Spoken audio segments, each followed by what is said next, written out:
83ാമത്തെ birthday കൊണ്ടാടി. ദൈവം ഇത്രത്തോളം ആയുസ് വന്നു.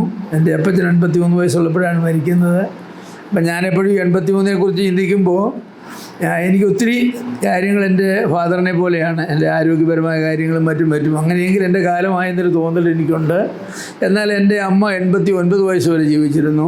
അമ്മയുടെ ഒത്തിരി സ്വഭാവങ്ങളും എനിക്കുണ്ട്. ചിലപ്പോൾ ഞാൻ അതുവരെ പോയെന്ന് വരാം. അതെ, നിങ്ങളൊക്കെ പ്രാർത്ഥിക്കുന്നതനുസരിച്ചിരിക്കും എൻ്റെ ആയുസ്. എങ്കിലും എനിക്ക് ഒരു പ്രാർത്ഥനയുള്ളത്, ദൈവത്തോടുള്ള ഒരു പ്രാർത്ഥന 71ാമത്തെ സങ്കീർത്തനത്തിലാണ്. ഞാനിങ്ങനെ പ്രാർത്ഥിക്കാറുണ്ട്, മിക്കവാറും എന്നും പ്രാർത്ഥിക്കും.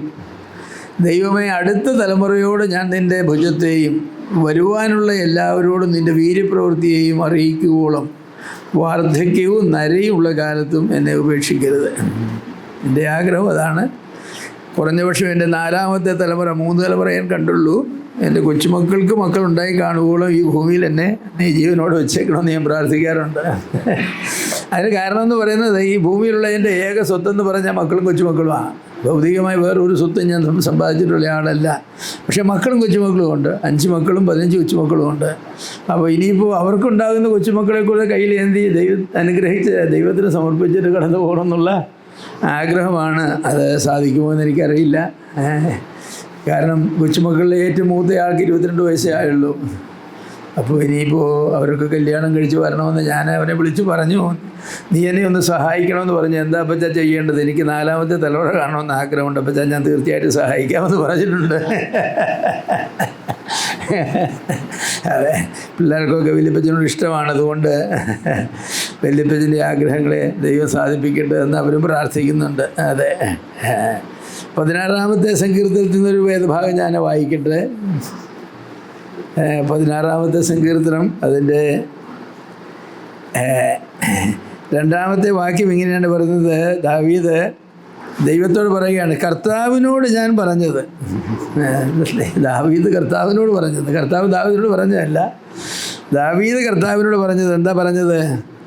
നീ എൻ്റെ കർത്താവാകുന്നു, നീ ഒഴികെ എനിക്ക് ഒരു നന്മയുമില്ല. പിന്നെ പറഞ്ഞു, ഭൂമിയിലെ വിശുദ്ധന്മാരോ അവർ എനിക്ക് പ്രസാദമുള്ള ശ്രേഷ്ഠന്മാർ തന്നെ. 2 കാര്യമാണ് പറഞ്ഞത്, 3 കാര്യം. ദൈവമേ, നീ എൻ്റെ കർത്താവാകുന്നു, എൻ്റെ യജമാനൻ നീയാണ്. 2ാമത് പറഞ്ഞു, നീ ഒഴികെ എനിക്കൊരു നന്മയുമില്ലെന്ന് പറഞ്ഞു. പിന്നെ ഞാൻ ബഹുമാനിക്കുന്ന, സ്നേഹിക്കുന്ന വിശുദ്ധന്മാരെന്ന് വിളിക്കുന്ന ഒത്തിരി ആളുകളുണ്ട്. അവരൊക്കെ എനിക്ക് പ്രസാദമുള്ള ശ്രേഷ്ഠന്മാരാണ്. അതെ, ഒരു മനുഷ്യൻ്റെ ബന്ധമെന്ന് പറയുന്നു, 1 അവന് ദൈവവുമായുള്ള ബന്ധം, 2 ദൈവത്തെക്കുറിച്ചുള്ള അവൻ്റെ കാഴ്ചപ്പാട്, 3 സഹോദരന്മാരെ പറ്റിയുള്ള അവൻ്റെ കാഴ്ചപ്പാട്. എൻ്റെ പ്രസംഗത്തിന് 3 പോയിൻ്റ് ഉണ്ടെങ്കിൽ അതാണ്. 1 ദൈവവുമായുള്ള നമ്മുടെ ബന്ധം. കർത്താവ്, ദൈവമേ നീ എൻ്റെ കർത്താവാകുന്നു. ജീവിതത്തിൻ്റെ യജമാനനായിട്ട് കർത്താവ് തന്നെ വേണം. ഇപ്പോൾ എൻ്റെ ജീവിതത്തിലെ എൻ്റെ പ്രാർത്ഥന ഏതാണ്? നിൻ്റെ യജമാനത്വം അവഗണിക്കുന്ന യാതൊരു സെക്കൻഡ് പോലും എൻ്റെ ജീവിതത്തിലുണ്ടാകാൻ പാടില്ല. ദൈവമാണ് എൻ്റെ കർത്താവെന്ന് ഏതു സമയത്തും പറയണം. എൻ്റെ മരണക്കിടക്കയിലും അത് പറയണം.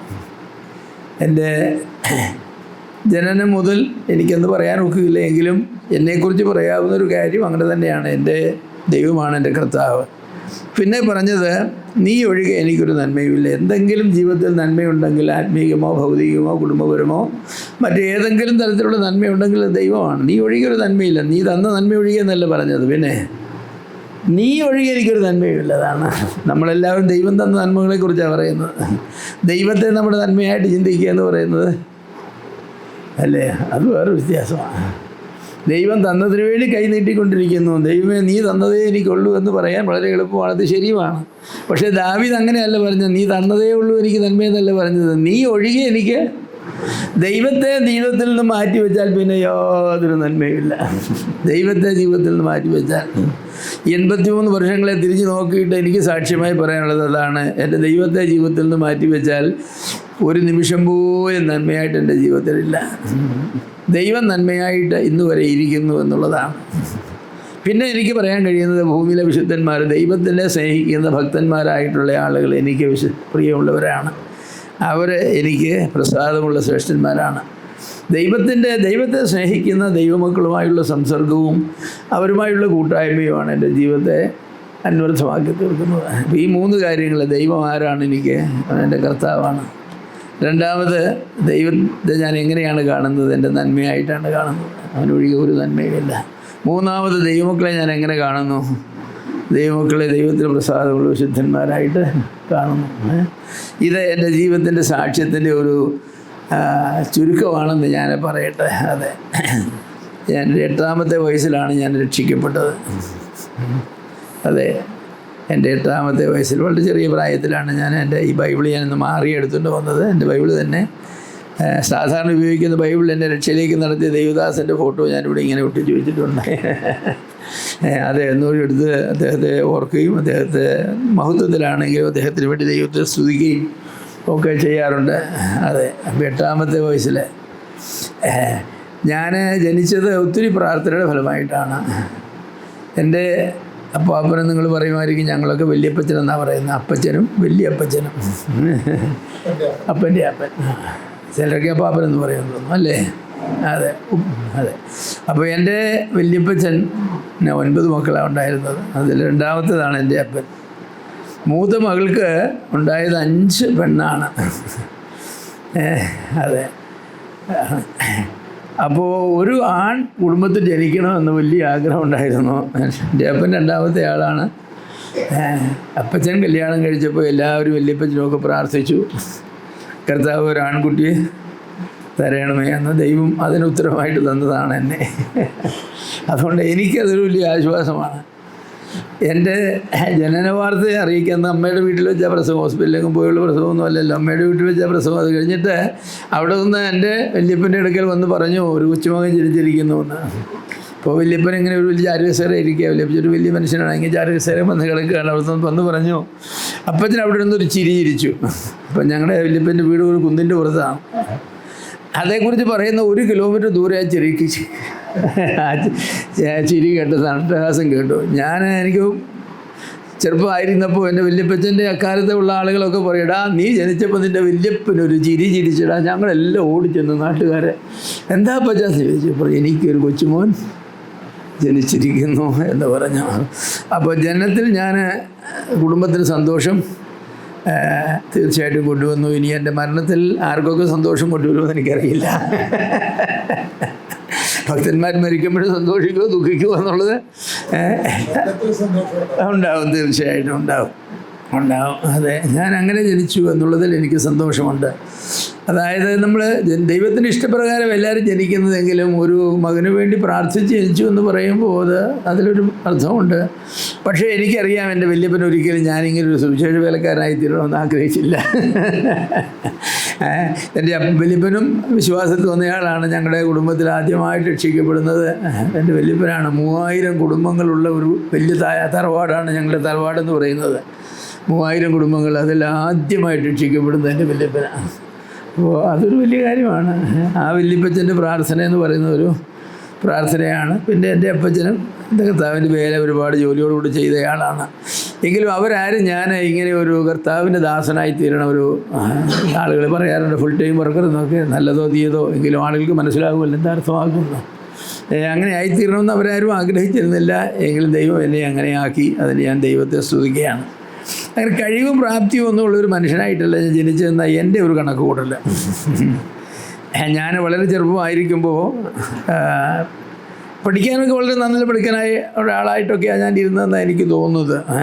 എങ്കിലും ഞാൻ ഓർക്കുന്നുണ്ട്, 10ാം ക്ലാസ്സിൽ പഠിക്കുമ്പോഴാണെന്ന് തോന്നുന്നു, അപ്പച്ചൻ്റെ സ്കൂളിലെ ടീച്ചേഴ്സ് എല്ലാം കൂടെ വീട്ടിൽ വന്നു. അപ്പോൾ ചോദിച്ചു, സാറേ മോൻ മിടുക്കനാണെന്ന് ചോദിച്ചു. എൻ്റെ അപ്പച്ചൻ പറഞ്ഞു, ഇഡിയറ്റ് അല്ലേ ഏതായാലും എന്ന് പറഞ്ഞു. അങ്ങനെ അപ്പച്ചൻ മറുപടി പറഞ്ഞു. ഞാനതങ്ങനെ കേട്ടു, ഇഡിയറ്റ് അല്ലേ ഏതായാലും, അതൊരാശ്വാസം വന്നല്ലോ. അതെ, പിന്നെ വല്ലപ്പോഴൊക്കെ അപ്പച്ചൻ വിളിക്കുമ്പോൾ എന്നെ ഇഡിയറ്റ് എന്നൊക്കെ വിളിച്ചിട്ടുണ്ട്. എങ്കിലും അങ്ങനെ വിളിച്ചിട്ടുണ്ടെങ്കിലും അപ്പച്ചൻ പറഞ്ഞു, ഇഡിയറ്റാണെന്ന് തോന്നുന്നില്ല എന്ന് പറഞ്ഞു. സന്തോഷം. എന്നെപ്പറ്റി ഇപ്പോഴും ആളുകൾ അങ്ങനെയാണ് പറയുന്നത്. എനിക്ക് തോന്നുന്നു ഇഡിയറ്റാണെന്ന് തോന്നുന്നില്ല. അത് മതി, അത്രയൊക്കെ മതി. മിടുക്കനാണെന്ന് തോന്നുന്നു എന്ന് പറയാതിരുന്നാൽ മതി. മനുഷ്യരുടെ ദൃഷ്ടിയിൽ നമ്മൾ മിടുക്കരായാൽ ദൈവത്തിൻ്റെ ദൃഷ്ടി പലപ്പോഴും നമ്മൾ മിടുക്കരല്ലാതെ ആയിത്തീരും. ദൈവത്തിൻ്റെ ദൃഷ്ടിയിൽ ഞാൻ ആരെന്നുള്ളത് ദൈവം നിശ്ചയിക്കുന്നൊരു കാലമുണ്ട്.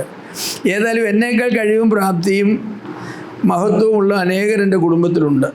വിദ്യാഭ്യാസം കൊണ്ട് എന്നേക്കാൾ മെച്ചമായവരുണ്ടോ എന്ന് എനിക്കറിയില്ല. ഡോക്ടർമാരും IAS വരെ ഉണ്ടെങ്കിലും എൻ്റെ അത്ര വിദ്യാഭ്യാസം അവർക്കുണ്ടായിരുന്നില്ല എന്ന് ഞാൻ പറയും. അതെ, ദൈവം എനിക്ക് വിദ്യാഭ്യാസമൊക്കെ തന്നു, അതൊക്കെ ദൈവത്തിൻ്റെ കൃപയാണ്. എന്നെ സംബന്ധിച്ച് ഞാൻ പറയുമ്പോൾ ഭാഗ്യവശാൽ ദൈവം തൻ്റെ മുൻനിർണയപ്രകാരം എന്നെ വിളിച്ച് വേർതിരിച്ചു. ഞാൻ ജനിച്ച ദൈവത്തിൻ്റെ മുൻനിർണയപ്രകാരമാണ്. എൻ്റെ വളർച്ചയുടെ എല്ലാ സ്റ്റേജുകളിലും ദൈവത്തിൻ്റെ പ്രത്യേകമായിരിക്കുന്ന കരുതലുണ്ടായിരുന്നു എന്ന് ഞാൻ പറയട്ടെ. അത് എൻ്റെ വിദ്യാഭ്യാസത്തിൻ്റെ കാലത്തെക്കുറിച്ചൊക്കെ പറയുമ്പോഴും അങ്ങനെയാണ്. വളരെ ശൈശവദശയിലെ ഞാൻ പഠനം ആരംഭിച്ചു. വളരെ നന്നായിട്ട് പഠിച്ച ഒരാളാണ്. എങ്കിലും എൻ്റെ ജീവിതത്തെ ഏറ്റവും തകർത്ത് കളഞ്ഞത് എൻ്റെ അധ്യാപകരാണ്. അതുകൊണ്ട് എനിക്ക് ഈ അധ്യാപകരോട് വലിയ ബഹുമാനമൊന്നും ഇല്ലാത്തയാളാണ്. എൻ്റെ അപ്പനും ഒരു അധ്യാപകനാണ്. കാരണം ഒരു മനുഷ്യനെ വലുതാക്കുന്നതും ചെറുതാക്കുന്നതും അധ്യാപകന്മാരും മാതാപിതാക്കളും കൂടെയാണെന്ന് ഞാൻ വായിച്ചു കേട്ടിട്ടുണ്ട്. അതെന്നെ സംബന്ധിച്ചും അതിൻ്റെ തീർച്ചയായിട്ടും ശരിയാണ്. ഞാൻ വിശ്വാസ ഭവനത്തിലാണ് ജനിച്ചതെങ്കിലും എൻ്റെ അപ്പച്ചനായിട്ട് അമ്മച്ചിയായിട്ട് എന്നോട് സുവിശേഷം പറഞ്ഞിട്ടില്ല. എന്താ പറയാഞ്ഞെന്ന് എനിക്കറിയില്ല. ഞാൻ VP ജേക്കബ് എന്ന് പറഞ്ഞൊരു ദൈവദാസൻ സൺഡേ സ്കൂളിൽ വന്ന് ദൈവവചനം പ്രസംഗിച്ച് കേട്ടാണ് ഞാൻ രക്ഷിക്കപ്പെട്ടത്. അപ്പോൾ രക്ഷയൊക്കെ കഴിഞ്ഞപ്പോൾ ഞാൻ വിചാരിച്ചു, എന്താ എൻ്റെ അപ്പച്ചനും അമ്മച്ചി ഇതേക്കുറിച്ച് എന്നോട് പറയാഞ്ഞത്. എന്നാൽ എൻ്റെ അപ്പച്ചൻ ഒരുപാട് സുവിശേഷ പ്രവർത്തനം ചെയ്യുന്ന ഒരാളാണ്. എന്തിന് മോനെ നീ രക്ഷിക്കപ്പെടണമെന്ന് എന്നോട് പറഞ്ഞിരുന്നില്ല. സാരമില്ല, പക്ഷേ ദൈവം മുന്നറിഞ്ഞിരുന്നു എന്നുള്ളത് കൊണ്ട് ഞാൻ രക്ഷയുടെ അനുഭവത്തിലേക്ക് എൻ്റെ 8ാമത്തെ വയസ്സിൽ വന്നു. 14ാമത്തെ വയസ്സിൽ ഞാൻ സ്നാനമേറ്റു. TK ശമുവേൽ എന്ന് പറയുന്ന ഒരു ദൈവദാസനാണ് എന്നെ സ്നാനപ്പെടുത്തി. അദ്ദേഹത്തിൻ്റെ TKs എന്ന് പറയുന്ന ഒരുപാട് പാട്ടുകൾ നമ്മുടെ പാഠ്യപുസ്തകത്തിലുണ്ട്. അങ്ങനെ ഒരു ദൈവദാസനാണ് എന്നെ സ്നാനപ്പെടുത്തിയത്. അന്ന് സ്നാനപ്പെട്ട് കഴിഞ്ഞ് ഞാൻ ആദ്യമായിട്ട് അപ്പം നുറുക്കി അങ്ങനെ ഞങ്ങളുടെ പ്രധാനസഭയിൽ ഇരിക്കുമ്പോൾ അദ്ദേഹം എഴുന്നേറ്റ് നിന്ന് ഒരു പ്രസ്താവന അങ്ങ് നടത്തി. ഇന്ന് എന്നെ കുഞ്ഞുമോനെന്നാണ് വിളിക്കുന്നത്. വീട്ടിലെ കുഞ്ഞുമോനാണ് ഇന്ന് വചനശേഷി നടത്തുന്നത്. എന്നോട് നേരത്തൊന്നും പറഞ്ഞു തന്നില്ല. ഞാൻ ആകെ കൂടെ സ്നാനപ്പെട്ടിച്ച് മാത്രമേ ഉള്ളൂ. അതുപോലെ ഒരു പ്രസംഗം ചെയ്തിട്ടില്ല. എങ്കിലും അദ്ദേഹം അങ്ങനെ പറഞ്ഞു, കുഞ്ഞുമോനാണ് പ്രസംഗിക്കുന്നത്. ഞാൻ എന്താ പറയേണ്ടത്? പ്രസംഗവും അറിയില്ല, ഒന്നും അറിയില്ല. 14 വയസ്സുള്ള എന്നോട് 100 കുടുംബങ്ങളൊരു വലിയ ചർച്ചയാണ്. അവിടെ കുഞ്ഞുമോനെ പ്രസംഗിക്കുന്നു പറഞ്ഞു. ഈ വലിയ മനുഷ്യനെ അവിടെ ഇരിക്കുമ്പോഴേ ഞാൻ അവിടെ തന്നെ അങ്ങ് ഇരുന്നു. ഞാൻ വിചാരിച്ചു വേറെ കുഞ്ഞുമാരുണ്ട്, അവരെ ആരെങ്കിലും ചോദിച്ചാൽ. അപ്പോൾ എന്നോട് പറഞ്ഞു, നീ എഴുതേക്കാൻ പറഞ്ഞു. ഞാൻ എഴുന്നേറ്റു. ബൈബിൾ എടുക്കാൻ പറഞ്ഞു. ബൈബിൾ എടുത്തു. മുന്നോട്ട് വരാൻ പറഞ്ഞു. മുന്നോട്ട് ചെന്നു. ഇന്ന് രാവിലെ വായിച്ച ഏത് ഭാഗമാണ്? 27ാം സങ്കീർത്തനമായിരുന്നു. നന്നായിട്ട് അറിയാൻ അത് വായിക്കാൻ പറഞ്ഞു. അത് വായിച്ചു. ഈ സംഘത്തിൽ എന്താ പറഞ്ഞിരിക്കുന്നത് ചോദിച്ചു. ഞാൻ ചില കാര്യങ്ങളൊക്കെ പറഞ്ഞാൽ ഇനിയും എല്ലാ മാസത്തിലും ഒരാഴ്ച നിനക്കായിരിക്കും വചന ശുശ്രൂഷ. അങ്ങനെ ഞാൻ അന്ന് 14ാമത്തെ വയസ്സിൽ തുടങ്ങിയതാണ് എൻ്റെ പ്രസംഗം.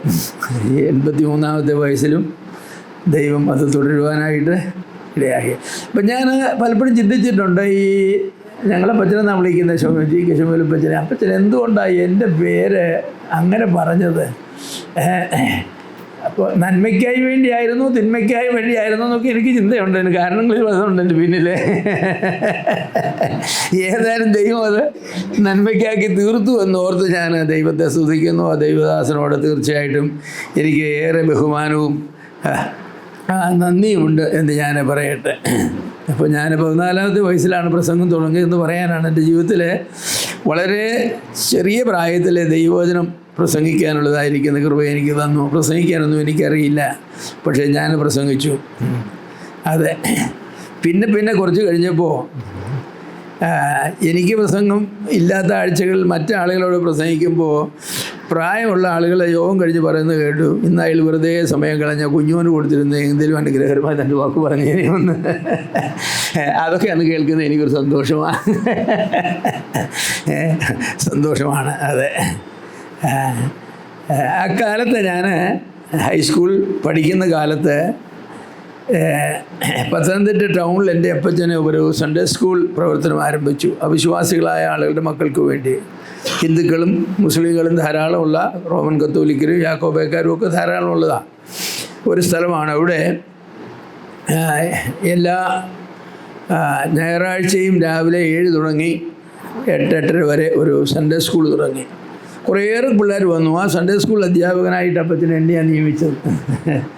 അപ്പോൾ അപ്പച്ചൻ എന്തിനാ എന്നെ അങ്ങനെ, എനിക്കെന്നാൽ 14 വയസ്സ് 13 വയസ്സേ ഉള്ളൂ, എന്നെ ഒരു അധ്യാപകനായിട്ട് നിയമിക്കുന്നത് എന്തിനാണെന്ന് ഞാൻ വിചാരിച്ചു. ഒരു പക്ഷേ അപ്പച്ചൻ എന്തെങ്കിലും നന്മ എന്നിൽ കണ്ടു കാണുമെന്ന് ഞാൻ വിചാരിക്കുന്നു. എന്നാൽ ഞാനങ്ങനെ പഠിപ്പിക്കാനായിട്ട് തുടങ്ങി. പേടിച്ചും പറച്ചും പഠിപ്പിച്ച. കാരണം ഈ പിള്ളേരൊക്കെ 10, 14, 15, 16 വയസ്സുള്ള പിള്ളേരുണ്ട്. ഇവരുടെ മുന്നിൽ 10, 14 വയസ്സുള്ള ഞാൻ പാഠം പഠിപ്പിക്കുക എന്ന് പറയുന്നത് ഒരു ചലഞ്ചാണ്. അന്ന് വളരെ സീനിയറായിട്ടുള്ള ഒരു ഹൈസ്കൂൾ അധ്യാപകൻ ഞാൻ ക്ലാസ് എടുക്കുന്നത് ഒളിഞ്ഞു നിന്ന് കേട്ടു. കേട്ടിട്ട് അദ്ദേഹം 1 മണിക്കൂർ ക്ലാസ് കഴിഞ്ഞ് ഞാൻ പുറത്ത് വന്നപ്പോൾ അദ്ദേഹനെ വിളിച്ച് പറഞ്ഞു, ദൈവം നിന്നെ ഒരു അധ്യാപകനായി ജനിപ്പിച്ചതാണ്, നീ അതൊരിക്കലും ഉപേക്ഷിക്കരുത്. അതെൻ്റെ ജീവിതത്തിൽ ഒരു എന്താ പറയുന്ന ഒരു പ്രചോദനമാണ്, ഒരു ഉത്സാഹമാണ്. അപ്പം ഞാനൊരു കാര്യം പഠിച്ചു. മറ്റുള്ളവരുടെ കൃപാവരങ്ങളെ അംഗീകരിക്കുകയും അപ്രീഷിയേറ്റ് ചെയ്യുകയും ചെയ്യുന്നത് അവരുടെ ജീവിതത്തിൽ അത് അവരെ ഒരുപാട് സഹായിക്കും. അന്ന് ആ ദൈവദാസൻ എന്നോട്, നീ ഇപ്പോഴേ ഒന്നും പഠിപ്പിക്കാൻ പോകണമുള്ള പ്രായമൊന്നും ആയില്ല, നിനക്ക് ആ പിള്ളേരെ ഒന്നും കൺട്രോൾ ചെയ്യാൻ കഴിഞ്ഞില്ലല്ലോ എന്ന് പറഞ്ഞിരുന്നെങ്കിൽ ഒരുപക്ഷെ ഞാൻ ഒരിക്കലും ഈ വഴിക്ക് പോവില്ലായിരുന്നു. പക്ഷേ അദ്ദേഹം പറഞ്ഞത്, ദൈവം നിനക്ക് പരമായിട്ട് നൽകിയതാണ് ഈ ടീച്ചിങ്ങിലുള്ള കൃപ, അത് നീ ഒരിക്കലും ഉപേക്ഷിക്കരുതെന്ന് പറഞ്ഞു. അപ്പോൾ അന്ന് മുതൽ അങ്ങനെ ഒരു ചിന്ത എൻ്റെ മനസ്സിൽ വന്നു. ദൈവം എന്നെ ഒരു പ്രസംഗിയും ഒരു ഉപദേഷ്ടാവുമായിട്ട് വിളിച്ചിരിക്കുന്നു എന്ന ചിന്ത. പൗലോസ് അപ്പോസ്തലനെ കുറിച്ച് പറഞ്ഞല്ലോ. അപ്പോൾ അതെൻ്റെ ജീവിതത്തിൽ അങ്ങനെ എനിക്കുണ്ടായിരുന്നു. പിന്നെ ഞാൻ ചെന്ന എല്ലാ സ്ഥലങ്ങളിലും എന്തെങ്കിലുമൊക്കെ കർത്താവിന് വേണ്ടി ചെയ്യാനായിട്ട് ശ്രമിച്ചു. പത്തനംതിട്ട കോളേജിൽ ഈവൻ്റ് ഗ്രൂപ്പ് തുടങ്ങി. ഭോപ്പാലിൽ ചെന്നപ്പോൾ അവിടെയും ഈവൻ്റ് ഗ്രൂപ്പ് തുടങ്ങി. ഇങ്ങനെ പല കാര്യങ്ങൾ ചെയ്തു. വിദ്യാഭ്യാസം ചെയ്യാനിടയായി. എൻ്റെ തലമുറയിൽ ഒരുപക്ഷെ ആരെക്കാളും കൂടുതൽ പഠിക്കുവാനായിട്ട് ദൈവം എന്നെ അനുവദിച്ചു. ഞാൻ തിരിഞ്ഞു നോക്കുമ്പോൾ ചോദിക്കാറുണ്ട് കർത്താവിനോട്, ഞാൻ എന്തിനാ ഈ BSc ആദ്യം പഠിപ്പിച്ചു, കെമിസ്ട്രി എന്ന് പറഞ്ഞാൽ എനിക്കിഷ്ടമില്ലാത്തൊരു വിഷയമാണ്. കെമിസ്ട്രി എന്ന് പറഞ്ഞാൽ എനിക്കിഷ്ടമില്ലാത്തൊരു വിഷയമാണ്. പക്ഷേ എന്നെ BSc അപ്പച്ചൻ നിർബന്ധിച്ച്, ഡോക്ടറാക്കാൻ വേണ്ടി നിർബന്ധിച്ചത്. പക്ഷേ കെമിസ്ട്രിക്ക് ഞാൻ കടന്നുകൂടിയത്, പാസ്സായത് എങ്ങനെയാണെന്നുള്ളത് സ്വർഗത്തിലെ ദൈവത്തിനും എനിക്കും മാത്രമേ അറിയത്തുള്ളൂ. ഇത്ര മാനസിക ബന്ധപ്പാടോടെയാണ്. കാരണം അതിനുള്ള കഴിവെനിക്കില്ല, ഞാൻ ഒരു സയൻസ് വിദ്യാർത്ഥി അല്ല. പിന്നെ അവിടെ നിന്ന് ഞാൻ പോയി, പിന്നെ MA ചേർന്നു, പിന്നെ ലോ സ്കൂളിൽ പോയി. ഇങ്ങനെ കുറേ കാര്യങ്ങളൊക്കെ പഠിക്കാനായിട്ടിടയായി. LLM പഠിച്ചുകൊണ്ടിരിക്കുന്ന കാലത്താണ് അപ്പച്ചൻ്റെ കാര്യങ്ങളൊക്കെ അങ്ങനെ. അപ്പച്ചൻ വളരെ സ്ട്രിക്റ്റായിട്ട് പറയുന്നു. അപ്പച്ചൻ ഒരു ദിവസം വിളിച്ചിട്ട് പറഞ്ഞു, നിനക്ക് വിവാഹം കഴിക്കാൻ ആഗ്രഹമുണ്ടോ എന്ന് ചോദിച്ചു. ഞാൻ പറഞ്ഞു, ആഗ്രഹമൊക്കെ ഉണ്ട്, എന്നാൽ ഈ മാസം തന്നെ കല്യാണം കഴിച്ചോണം, അല്ലെങ്കിൽ പിന്നെ കല്യാണം ഇല്ലെന്ന് പറഞ്ഞു. നിങ്ങൾ മക്കളോട് അങ്ങനെയൊന്നും പറയില്ലേ? ഞങ്ങൾ വലിയപ്പന്മാരൊക്കെ അങ്ങനെ. ഞാൻ ഓർക്കുന്നുണ്ട്, എൻ്റെ ഇളയ അങ്കിളിന്, അദ്ദേഹം ഭോപ്പാലിലാണ്, ഒരു ദിവസം ടെലിഗ്രാം കിട്ടി, start immediately, your marriage is scheduled, ഇന്ന ഡേറ്റ്. അന്ന് തലേദിവസം രാത്രിയാണ് വന്നത്. കല്യാണത്തിന് കഴിഞ്ഞിട്ടാണ് പിന്നെ പെണ്ണിൻ്റെ മുഖം കാണുന്നത്. ഞങ്ങളുടെ അപ്പന്മാർ പറഞ്ഞതിനപ്പുറത്തൊന്നുമില്ല. അപ്പം ഞാൻ പറഞ്ഞു, അങ്ങനെ ആണെങ്കിൽ അപ്പച്ചൻ കണ്ടുപിടിച്ചോ പെണ്ണിനെന്ന് പറഞ്ഞു. അപ്പച്ചൻ ആലോചനകൾ ഒരുപാട് വരുന്നുണ്ട്. പൊറുതിമുട്ടി അപ്പച്ചൻ അങ്ങനെ പറഞ്ഞത്. അതെല്ലാം നോ പറഞ്ഞു. എന്നിട്ട് അപ്പച്ചന് ഒരാളെ കണ്ടുപിടിച്ചു. ഇങ്ങനൊരു പെണ്ണുണ്ടെന്ന് പറഞ്ഞു. ഞാൻ പറഞ്ഞു, ദൈവiഷ്ടം അതാണെന്ന് തോന്നുന്നു, ഉറപ്പിച്ചോളാൻ പറഞ്ഞു. ഞാൻ നിനക്ക് കാണണ്ടെന്ന് ചോദിച്ചു. വേണ്ട, പിന്നെ എപ്പോഴെങ്കിലും കണ്ടോളാമെന്ന് പറഞ്ഞു. അങ്ങനെ അവർ കല്യാണം ഉറപ്പിച്ചു. കല്യാണം ഉറക്കൊക്കെ കഴിഞ്ഞ് ഞാൻ പോയി കണ്ടു. അപ്പോൾ അപ്പച്ചനോട് ചോദ്യമുണ്ട്. പിന്നെ നീളം കുറവാണെങ്കിൽ, കാലിന് മുടന്നുണ്ടെങ്കിൽ, പൂച്ചക്കണ്ണാണെങ്കിൽ, കോങ്കണ്ണാണെങ്കിൽ നീ എന്ത് ചെയ്യും എന്നോട് ചോദിച്ചു. ഞാൻ പറഞ്ഞ്, ദൈവഹിതമാണെന്ന് വിചാരിച്ച് ഞാൻ സ്വീകരിക്കുമെന്ന് പറഞ്ഞു. ഒരു പരാതിയും പറയില്ലെന്ന് പറഞ്ഞു. ശരി, അപ്പച്ചൻ പറഞ്ഞു, എന്നാൽ ഞങ്ങൾ എൻഗേജ്മെൻറ്റ് നടത്തിക്കൊള്ളാമെന്ന് പറഞ്ഞു. അത്ര ഉറപ്പ് കിട്ടിയതിന് ശേഷമാണ്. അപ്പം ഞാൻ എന്താ അങ്ങനെ ചെയ്തതെന്ന് ചോദിച്ചാൽ, ഞാൻ കഴിഞ്ഞ മുമ്പുള്ള 5 വർഷങ്ങളിലായിട്ട് എല്ലാ ദിവസവും രാവിലെയും വൈകിട്ടും എൻ്റെ വിവാഹത്തിന് വേണ്ടി ഞാൻ പ്രാർത്ഥിച്ചുകൊണ്ടാണ്ടിരുന്നത്. അപ്പോൾ ദൈവസന്നിധി ചില കാര്യങ്ങൾ വെച്ചാണ് പ്രാർത്ഥിച്ചത്. ഈ വിവാഹാലോചന വന്നപ്പോൾ ഞാൻ ഗ്രേസ് എന്നാണ് പേര്. ഗ്രേസിനെ കുറിച്ച് കുറച്ച് 5-6 ചോദ്യങ്ങൾ അപ്പച്ചനോട് ചോദിച്ചു. അതിനെല്ലാം അപ്പച്ചനോ യേസ് എന്നുള്ള ഉത്തരം തന്നു. അപ്പോൾ ഞാനും പറഞ്ഞു, യേസ്, ദാറ്റ് ഈസ്, ഞാൻ പ്രാർത്ഥിച്ചുകൊണ്ടിരിക്കുന്ന ആൾ തന്നെയാണ്. 1969 ജൂലൈ 17 ഞാൻ വിവാഹം കഴിച്ചു. അതെ, എനിക്ക് ദൈവം ഒരു നല്ല ഭാര്യയാണ് തന്നതെന്ന് ഈ 56 വർഷങ്ങൾക്ക് ശേഷം തിരിഞ്ഞ് നോക്കിയിട്ട് പറയാനായിട്ട് കഴിയും. ഒരിക്കലും അതേക്കുറിച്ച് റിഗ്രറ്റ് ചെയ്യേണ്ടതായ ആവശ്യം. അത് ഞാൻ പറഞ്ഞത് എന്താണെന്ന് ചോദിച്ചാൽ, ഓരോരുത്തരും ഈ പെണ്ണ് കാണൽ പ്രസ്ഥാനവും കൊണ്ട് ഇങ്ങനെ നടന്ന് ചക്ക തുന്നിച്ച് നോക്കുന്ന പോലെ വിളഞ്ഞാന്നൊന്നും പറഞ്ഞ് തുന്നിച്ച് നോക്കി പൊട്ടച്ചക്കയും അവസാനം പറിച്ചു കൊണ്ടുവരുന്നത് കാണുമ്പോൾ ഞാൻ വിചാരിക്കാറുണ്ട്, എന്താ ഇവരുടെയൊക്കെ മൂല്യമെന്ന്. എന്താ അതെ എന്ന് പറഞ്ഞാൽ അവർ നോക്കുന്നത് ദൈവം മാനിക്കുന്ന കാര്യങ്ങളല്ലെന്നുള്ളതാണ് പലപ്പോഴും. വിവാഹം കഴിഞ്ഞ് ആദ്യത്തെ ദിവസം ഗ്രേസിനോട് ഞാനൊരു കാര്യം പറഞ്ഞു. ഞാൻ 286 ദിവസം എണ്ണും, എനിക്കൊരു മകനെ നീ തന്നിരിക്കണം. എൻ്റെ അപ്പച്ചൻ്റെ കാര്യം അങ്ങനെ തന്നെ പറഞ്ഞു. ഞാൻ 286 ദിവസം എണ്ണും, എന്നെ എനിക്കൊരു പിതാവാകണം, അതൊരു ആൺകുട്ടി ആയിരിക്കണമെന്ന് പറഞ്ഞു. അങ്ങനെയൊക്കെ എന്താ പറഞ്ഞത് എനിക്കറിയില്ല. ഏതായാലും 286 അല്ല 300 ദിവസം ആയപ്പോൾ ഗ്രേസ് പ്രസവിച്ചു, ഒരാൺകുട്ടിയും തന്നു. അപ്പം ഞാൻ അതേക്കുറിച്ചൊക്കെ മനസ്സിലാകുന്നത്, ഈ നമ്മുടെ ആഗ്രഹങ്ങൾ നല്ലതാണെങ്കിൽ, ദൈവത്തെ മാനിക്കുന്ന ആഗ്രഹങ്ങളാണെങ്കിൽ അത് ദൈവം തരും എന്നുള്ളതാണ്. അപ്പോൾ ചില ആളുകൾ കല്യാണം കഴിച്ച് 5 കൊല്ലം കഴിഞ്ഞ് പിള്ളേർ 5 കൊല്ലം മുഴുവൻ ഹണിമൂണായിരിക്കട്ടെ എന്നൊക്കെയാണ്. അങ്ങനെ ഈ ശാരീരികമായ അനുഭവങ്ങൾക്ക് ഒരുപാട് പ്രാധാന്യം കൊടുത്തുകൊണ്ട് കുടുംബജീവിതത്തിലേക്ക് പ്രവേശിക്കുന്ന ആളുകളുണ്ട്. 5 കൊല്ലം കഴിയുമ്പം പിന്നെ പിള്ളേരും ഉണ്ടാകില്ല, പിന്നെ വിഷമിച്ച് അവിടെ ഇവിടെ നടക്കുകയാണ്. പിന്നെ ഉണ്ടായി വരുമ്പോൾ അതിൻ്റേതായിരിക്കുന്ന ദോഷങ്ങളൊക്കെ ഉണ്ട്. അതൊക്കെ ദൈവത്തിന് നിർണയത്തിൽപ്പെടുന്ന കാര്യമോ നമ്മുടെ നിർണയത്തിൽപ്പെടുന്ന കാര്യങ്ങളല്ല. പക്ഷേ ദൈവം ഞങ്ങൾക്ക് 5 മക്കളെ തന്നു, 3 പെൺകുട്ടികളെയും 2 ആൺമക്കളെയും. ഈ കുഞ്ഞുങ്ങളെ വളർത്തി ഞാൻ സാക്ഷ്യമാണല്ലോ പറയേണ്ടത്. അപ്പോൾ ഇവരെ വിവാഹത്തെക്കുറിച്ച് ഞാൻ ഗ്രേസ് ഒരു പ്രമാണം വെച്ചു. അതൊക്കെ പൊട്ടത്തരമാണ്, മനുഷ്യൻ്റെ ദൃഷ്ടി പൊട്ടത്തരമാണ്. അത് പറഞ്ഞ് എന്താണെന്ന് ചോദിച്ചാൽ, ആദ്യം വരുന്ന ആലോചന ആരുടേതായാലും അത് നടത്തിയിരിക്കും. അതുകൊണ്ട് നീ തിരഞ്ഞെടുത്ത ആളിനെ മാത്രമേ എൻ്റെ അടുക്കൽ ആദ്യം കൊണ്ടുവരാവൂ, അല്ലെങ്കിൽ തൻ്റെ കുഞ്ഞുങ്ങളുടെ ഭാവിയെ ബാധിക്കും. എല്ലാവരുടെയും ആദ്യത്തെ ആലോചന തന്നെ നടത്തി. അതിൽ തികഞ്ഞ സന്തോഷവും സംതൃപ്തിയും ഉണ്ട്. ആ വിവാഹങ്ങളെ ഒന്നിനെക്കുറിച്ചും തിരിഞ്ഞ് നോക്കിയിട്ട് എനിക്കൊരു ദുഃഖമുണ്ടായിട്ടില്ല. ദൈവം അവരെ എല്ലാവരെയും അനുഗ്രഹിച്ചു. അപ്പോൾ ഈ ദൈവത്തിൻ്റെ ഹിതം നമ്മുടെ ജീവിതത്തിൻ്റെ എല്ലാ മേഖലകളിലും ദൈവത്തിന് കീഴ്പ്പെട്ടിരിക്കുക എന്ന് പറയുന്നത് ഒരു വലിയ വിഷയമാണ്. അതാണല്ലോ ഞാൻ ആദ്യം വായിച്ചതായി സങ്കീർത്തനത്തിൽ എന്താ പറഞ്ഞത്? ദൈവമേ, നീ ആകുന്നു എൻ്റെ കർത്താവ്, നീ ഒഴികെ എനിക്കൊരു നന്മയുമില്ല. ദൈവമാണ് എൻ്റെ നന്മ. ദൈവം തന്ന നന്മകൾ അതൊരു വശത്ത് കിടക്കുന്നു. പക്ഷെ ദൈവമാണ് എൻ്റെ നന്മ. എൻ്റെ ജീവിതത്തിൻ്റെ എല്ലാ കാര്യങ്ങളെക്കുറിച്ചും അങ്ങനെയാണ്. പരാജയങ്ങളില്ലെന്നൊന്നുമല്ല, ഒത്തിരി പരാജയമുണ്ട്. അതേക്കുറിച്ച് ഞാൻ പിന്നെ പറയാം, എൻ്റെ ജീവിതത്തിൻ്റെ പരാജയങ്ങളെക്കുറിച്ച്. എന്നാൽ ദൈവം വളരെയധികം നന്മകൾ എനിക്ക് നൽകി. ഞാൻ വിവാഹം കഴിഞ്ഞിട്ട് ഞാൻ അമേരിക്കയ്ക്ക് പോയി. എല്ലാവരും പഠിക്കുന്ന കാലത്ത് കല്യാണം കഴിഞ്ഞ് ഞാൻ പഠിക്കുന്നില്ലെന്ന് വിചാരിച്ചു, അതവിടെ നിർത്തി. എങ്കിലും 1 വർഷത്തിനുള്ളിൽ ഞാൻ അമേരിക്കയ്ക്ക് പോയി. അമേരിക്കയിൽ ഞാനൊരു ബൈബിൾ കോളേജിൽ പഠിക്കാനല്ല പോയത്, ഞാൻ ലോ പഠിക്കാനാണ് പോയത്. പക്ഷേ അതൊരു ദൈവം ഒരു വലിയ തിരിമറി എൻ്റെ ജീവിതത്തിൽ നടത്തി. ഞാൻ ലോ സ്കൂളിൽ അഡ്മിഷനൊക്കെ ശരിയാക്കി അതിൻ്റെ നടപടിക്രമങ്ങൾ നടത്തിക്കൊണ്ടിരിക്കുന്ന ദിവസം ഞാനിങ്ങനെ വൈകിട്ട് നടക്കാൻ ഇറങ്ങിയപ്പോൾ ഒരു ബോർഡ് കണ്ടു, ഇന്ത്യാന ബാപ്റ്റിസ്റ്റ് കോളേജ്. ഇതെന്താ സാധനമെന്ന് അറിയാനായിട്ട് ഞാൻ വെറുതെ ഒന്ന് കയറി ചെന്നപ്പോൾ അവിടെ ഒരു മനുഷ്യൻ നിൽപ്പുണ്ട്. നല്ല ഒരു പ്രായമായ 50-50 വയസ്സായ ഒരു മനുഷ്യൻ. അദ്ദേഹത്തിൻ്റെ പേര് ഡോക്ടർ വില്യം ഫോർസ്റ്റർ എന്നാണ്. അദ്ദേഹം ആ ബൈബിൾ കോളേജിൻ്റെ ഡീനായിരുന്നു. ചെന്നുടനെ അദ്ദേഹം വാതിൽക്കലാണ് നിന്ന്, മെയിൻ ഡോർ ഈ വാതിൽ നിൽക്കുന്ന പോലെ നിന്നത്. ചെന്നുടനെ തന്നെ അദ്ദേഹം കൈ തന്നു, ഞാനും കൈ കൊടുത്തു. പേരെന്താണെന്ന് ചോദിച്ചു, എബ്രഹാം തോമസ് എന്ന് പറഞ്ഞു. എവിടെയാണ് നാടെന്ന് ചോദിച്ചു, ഇന്ത്യ എന്ന് പറഞ്ഞു. പിന്നെ അദ്ദേഹം ചോദിച്ചു, ഇവിടെ എന്തിനു വന്നാണെന്ന് ചോദിച്ചു. ഞാൻ പറഞ്ഞു, ഇവിടെ ഇപ്പോൾ ലോ സ്കൂളിൽ പഠിക്കാൻ വേണ്ടിയാണ് ഞാൻ വന്നതെന്ന് പറഞ്ഞു. രക്ഷിക്കപ്പെട്ടതാണോ എന്ന് ചോദിച്ചു. ഞാൻ പറഞ്ഞു ആണെന്ന് പറഞ്ഞു. പിന്നെ ആ മനുഷ്യന് AK-47 എടുത്ത് എന്നെ വെടിവെക്കുന്ന പോലെ തുരാന്നങ്ങ് വിളിച്ചു. പറഞ്ഞു 140 കോടി മനുഷ്യർ വസിക്കുന്ന ഒരു രാജ്യം ഇന്ത്യ, ഹിന്ദു രാജ്യം. അവിടെ 1% താഴെ ആളുകൾ രക്ഷിക്കപ്പെട്ടവരുള്ളൂ. ആ രക്ഷിക്കപ്പെട്ടവരിൽ ഒരാളാണ് നിങ്ങൾ ഈ രാജ്യത്ത് ലോ പഠിച്ച് കാശുണ്ടാക്കാനായിട്ട് വന്നിരിക്കുന്നു. ഷെയിം എന്ന് പറഞ്ഞത് നാണമില്ലയോ എന്ന് ചോദിച്ചു. അതായത് ഇംഗ്ലീഷിൽ ചോദിച്ചു, നാണമില്ലയോ എന്ന് ചോദിച്ചു. ദൈവം നിങ്ങളെ തകർത്തുകളയോ എന്ന് പറഞ്ഞു. നിങ്ങൾ ഉടനെ തന്നെ ടിക്കറ്റ് എടുത്ത് ഇന്ത്യക്ക് മടങ്ങിക്കോളാൻ പറഞ്ഞു, സുവിശേഷം പ്രസംഗിക്കോളാൻ പറഞ്ഞു. 1/2 മണിക്കൂർ എന്നെ അവിടെ നിന്ന് ഭയങ്കര ഞാൻ കേട്ടുകൊണ്ടിരുന്നു. അപ്പോൾ അതിനു മുമ്പ് തന്നെ ദൈവം എന്നോട് സംസാരിച്ചുകൊണ്ടാണ് ഇരുന്നത്. അതുകൊണ്ട് അദ്ദേഹം പറഞ്ഞ കാര്യങ്ങൾ എനിക്ക് ഒരു ഒരു മോശമായ കാര്യമല്ല, നല്ല കാര്യമാണ്. എന്താ ഞാൻ കർത്താവ് ചെയ്യേണ്ടത് ഇങ്ങനെ പ്രാർത്ഥിച്ചുകൊണ്ടാണ് ഇരുന്നത്. അദ്ദേഹം 1/2 മണിക്കൂർ പറഞ്ഞു. ഞാൻ പറഞ്ഞു ശരി സാർ പോട്ടെന്ന് പറഞ്ഞു പോയി. ഒരാഴ്ച ഞാൻ എൻ്റെ മുറിയിൽ പോയി പ്രാർത്ഥിക്കാനും ഉപവസിക്കാനും എന്നൊക്കെ പറഞ്ഞ് തുടങ്ങി.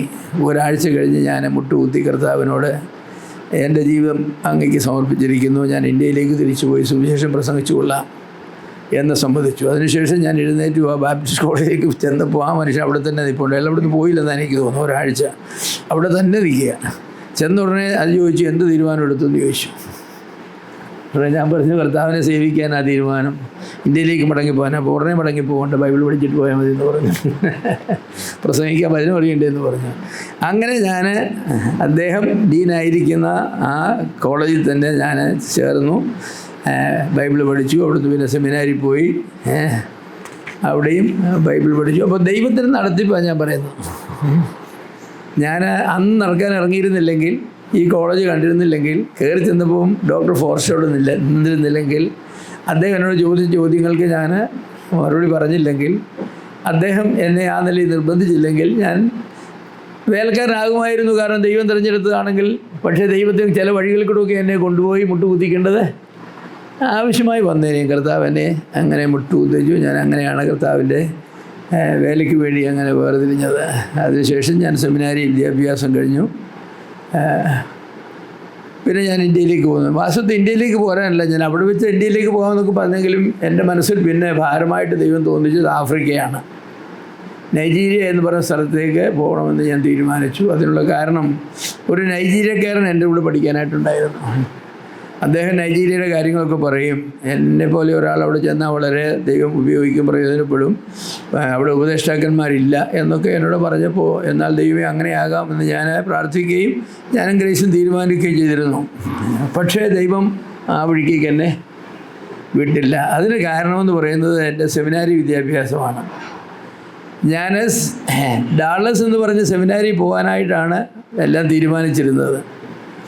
അങ്ങനെ ഇരിക്കുമ്പോൾ റേ മൂർ എന്ന് പറയുന്നതായിരിക്കുന്ന ഒരാളും മൈക്രോയിൽ എന്ന് പറയുന്ന 2 ദൈവദാസന്മാരെ ഒരു 4 മണിക്കൂർ ദൂരെ നിന്നും എന്നെ അന്വേഷിച്ച് ഞാൻ പഠിക്കുന്നതായിരിക്കുന്ന സ്ഥലത്ത് വന്നു. അവരെവിടെ വന്നു, എന്നെ പരിചയപ്പെട്ടു. അപ്പോൾ ഞാൻ പഠിക്കുന്നതായി, ഞാൻ അന്ന് ആരാധിച്ചുകൊണ്ടിരുന്നതായിരിക്കുന്ന സഭയിൽ നിന്നും ഒരു പെൺകുട്ടി ഈ കോളേജിൽ ഇവർ വന്നതായിരിക്കുന്ന സെമിനാരിയോട് ചേർന്നൊരു വലിയ കോളേജുണ്ട്, അമേരിക്കയിലെ ഒരു പ്രശസ്തമായ കോളേജാണ്. ആ കോളേജിൽ പഠിക്കുകയാണ്. അപ്പോൾ ആ ഇടയായിട്ട് ഒരു 2 ആഴ്ച മുമ്പ് അവരൊരു കൂടിവരെ തുടങ്ങി. 5-6 പേര് മാത്രമേ ഉള്ളൂ. അപ്പോൾ ആ പെൺകുട്ടി അവരോട് പറഞ്ഞു, എബ്രഹാം തോമസ് പറഞ്ഞ ഇന്ത്യക്കാരനായ ഒരാൾ ഞങ്ങളുടെ സഭയിൽ വരുന്നുണ്ട്, ഈ വർഷം പഠനം നിർത്തി ഡാളസിലേക്ക് പോകാൻ പോവുകയാണ്, നിങ്ങൾ പെട്ടെന്ന് പോയി അദ്ദേഹത്തെ പിടിച്ചുകൊണ്ട് ഇങ്ങോട്ട് വന്നാൽ നന്നായിരിക്കുമെന്ന് പറഞ്ഞു. അങ്ങനെയാണ് അവർ വന്നത്. അവർ വന്നതിനോട് സംസാരിച്ചു. അവരിൽ ഒരാൾ ഡാളസിൽ നിന്നും വന്നയാളാണ്. ഡാളസിൽ നിന്നും 2 കൊല്ലം കഴിഞ്ഞിട്ട് പിന്നെ ട്രാൻസ്ഫർ എടുത്ത് വന്ന ആളാണ്. അപ്പോൾ അദ്ദേഹം പറഞ്ഞു, നിങ്ങൾ ഡാളസിലേക്ക് പോകരുത്, നിങ്ങൾ ഗ്രേസിലേക്ക് വരുന്ന ദൈവഹിതമാണ്, ഞങ്ങളെ അതിനുവേണ്ടി ദൈവം ഇങ്ങോട്ട് അയച്ചാണെന്ന് പറഞ്ഞു. ഞങ്ങൾ പ്രാർത്ഥിച്ചു. ഞാൻ ശരി, ഞാൻ പരിഗണിക്കാമെന്ന് പറഞ്ഞ് പരിഗണിച്ചു, അപേക്ഷിച്ചു. എനിക്ക് പെർമിഷൻ, അവിടെ അഡ്മിഷൻ കിട്ടി. ഞാൻ അവിടേക്ക് ചെന്നപ്പോൾ ഒരു ചെറിയ സഭയാണ്, 10-ലധികം കുറച്ച് ആളുകളേ ഉള്ളൂ ആ സഭ. ഞാനും അവിടെ ചെന്നു. 6 മാസത്തിനുള്ളിൽ അവരെന്നെ അവിടുത്തെ മൂപ്പന്മാരിൽ ഒരാളാക്കി. പിന്നെ ഞാനവിടെ 6 കൊല്ലം 5 കൊല്ലം ശുശ്രൂഷകൾ ചെയ്തു.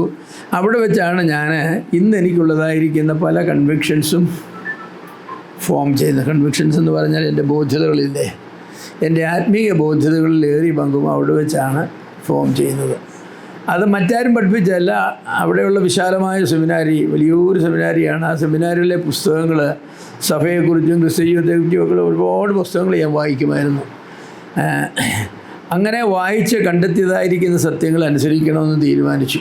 ഞാനത് അവിടെ പഠിപ്പിച്ചു. ഞാനവിടെ മൂപ്പനായിരുന്നുകൊണ്ട് അവിടെ പഠിപ്പിച്ചു. അതിനുശേഷം ഞാൻ ഇന്ത്യയിലേക്ക് വന്നു. അപ്പോഴും ഞാൻ ഓർക്കാറുണ്ട്, ഞാൻ ഡാളസിലേക്ക് പോയിരുന്നെങ്കിൽ എന്തായിരുന്നു എൻ്റെ സ്ഥിതി. എന്നെ ഡാളസിലേക്ക് പോകാതെ ഗ്രേസിലേക്ക് തിരിച്ചുവിട്ടത് ദൈവത്തിൻ്റെ കൃപയല്ലേ. ആ 2 ദൈവദാസന്മാർ റേ മൂറും മൈക്രോയിലും വന്നില്ലായിരുന്നെങ്കിൽ എന്തായിരുന്നു. അവരെ ദൈവം അവിടെ നിന്ന് വിട്ടു. ഞങ്ങളുടെ ഞാനന്ന് കൂട്ടായ്മയിരുന്നത് ഒരു ബ്രദർ സഭയാണ്. ആ സഭയിലെ ഒരു പെൺകുട്ടി അവിടുത്തെ കോളേജിൽ പഠിച്ചു. അവൾ എന്നെക്കുറിച്ച് പറഞ്ഞു. അവരത് കേട്ടു, അവർക്കത് ബോധ്യമായി. ഞാൻ ചെന്നാൽ ഇവിടുത്തെ സഭയ്ക്ക് ഒരുപാട് അനുഗ്രഹം ഉണ്ടാകുമെന്ന് അവർ വിശ്വസിച്ചു. അവർ വന്നു, എന്നോട് ഒത്തിരിയേറെ സംസാരിച്ചു. ഒരു ദിവസം ഉച്ച കഴിഞ്ഞ് 5-6 മണിക്കൂർ സംസാരിച്ചു. അവസാനം പേജ് പ്രാർത്ഥിച്ച് പിരിഞ്ഞു. ഞാൻ പരിഗണിക്കാം എന്ന് മാത്രം വാക്ക് കൊടുത്തു. എങ്കിലും ദൈവം എന്നോട് വീണ്ടും പറഞ്ഞു, നിന്നെ തേടി വന്ന ഒരാളാണ്, അതും അവിടെ ഒരു ചെറിയ സഭയുണ്ട്, ആ സഭയുടെ വളർച്ചയ്ക്ക് നിന്നെ ആവശ്യമാണ് എന്നുള്ളത് കൊണ്ടാണ്.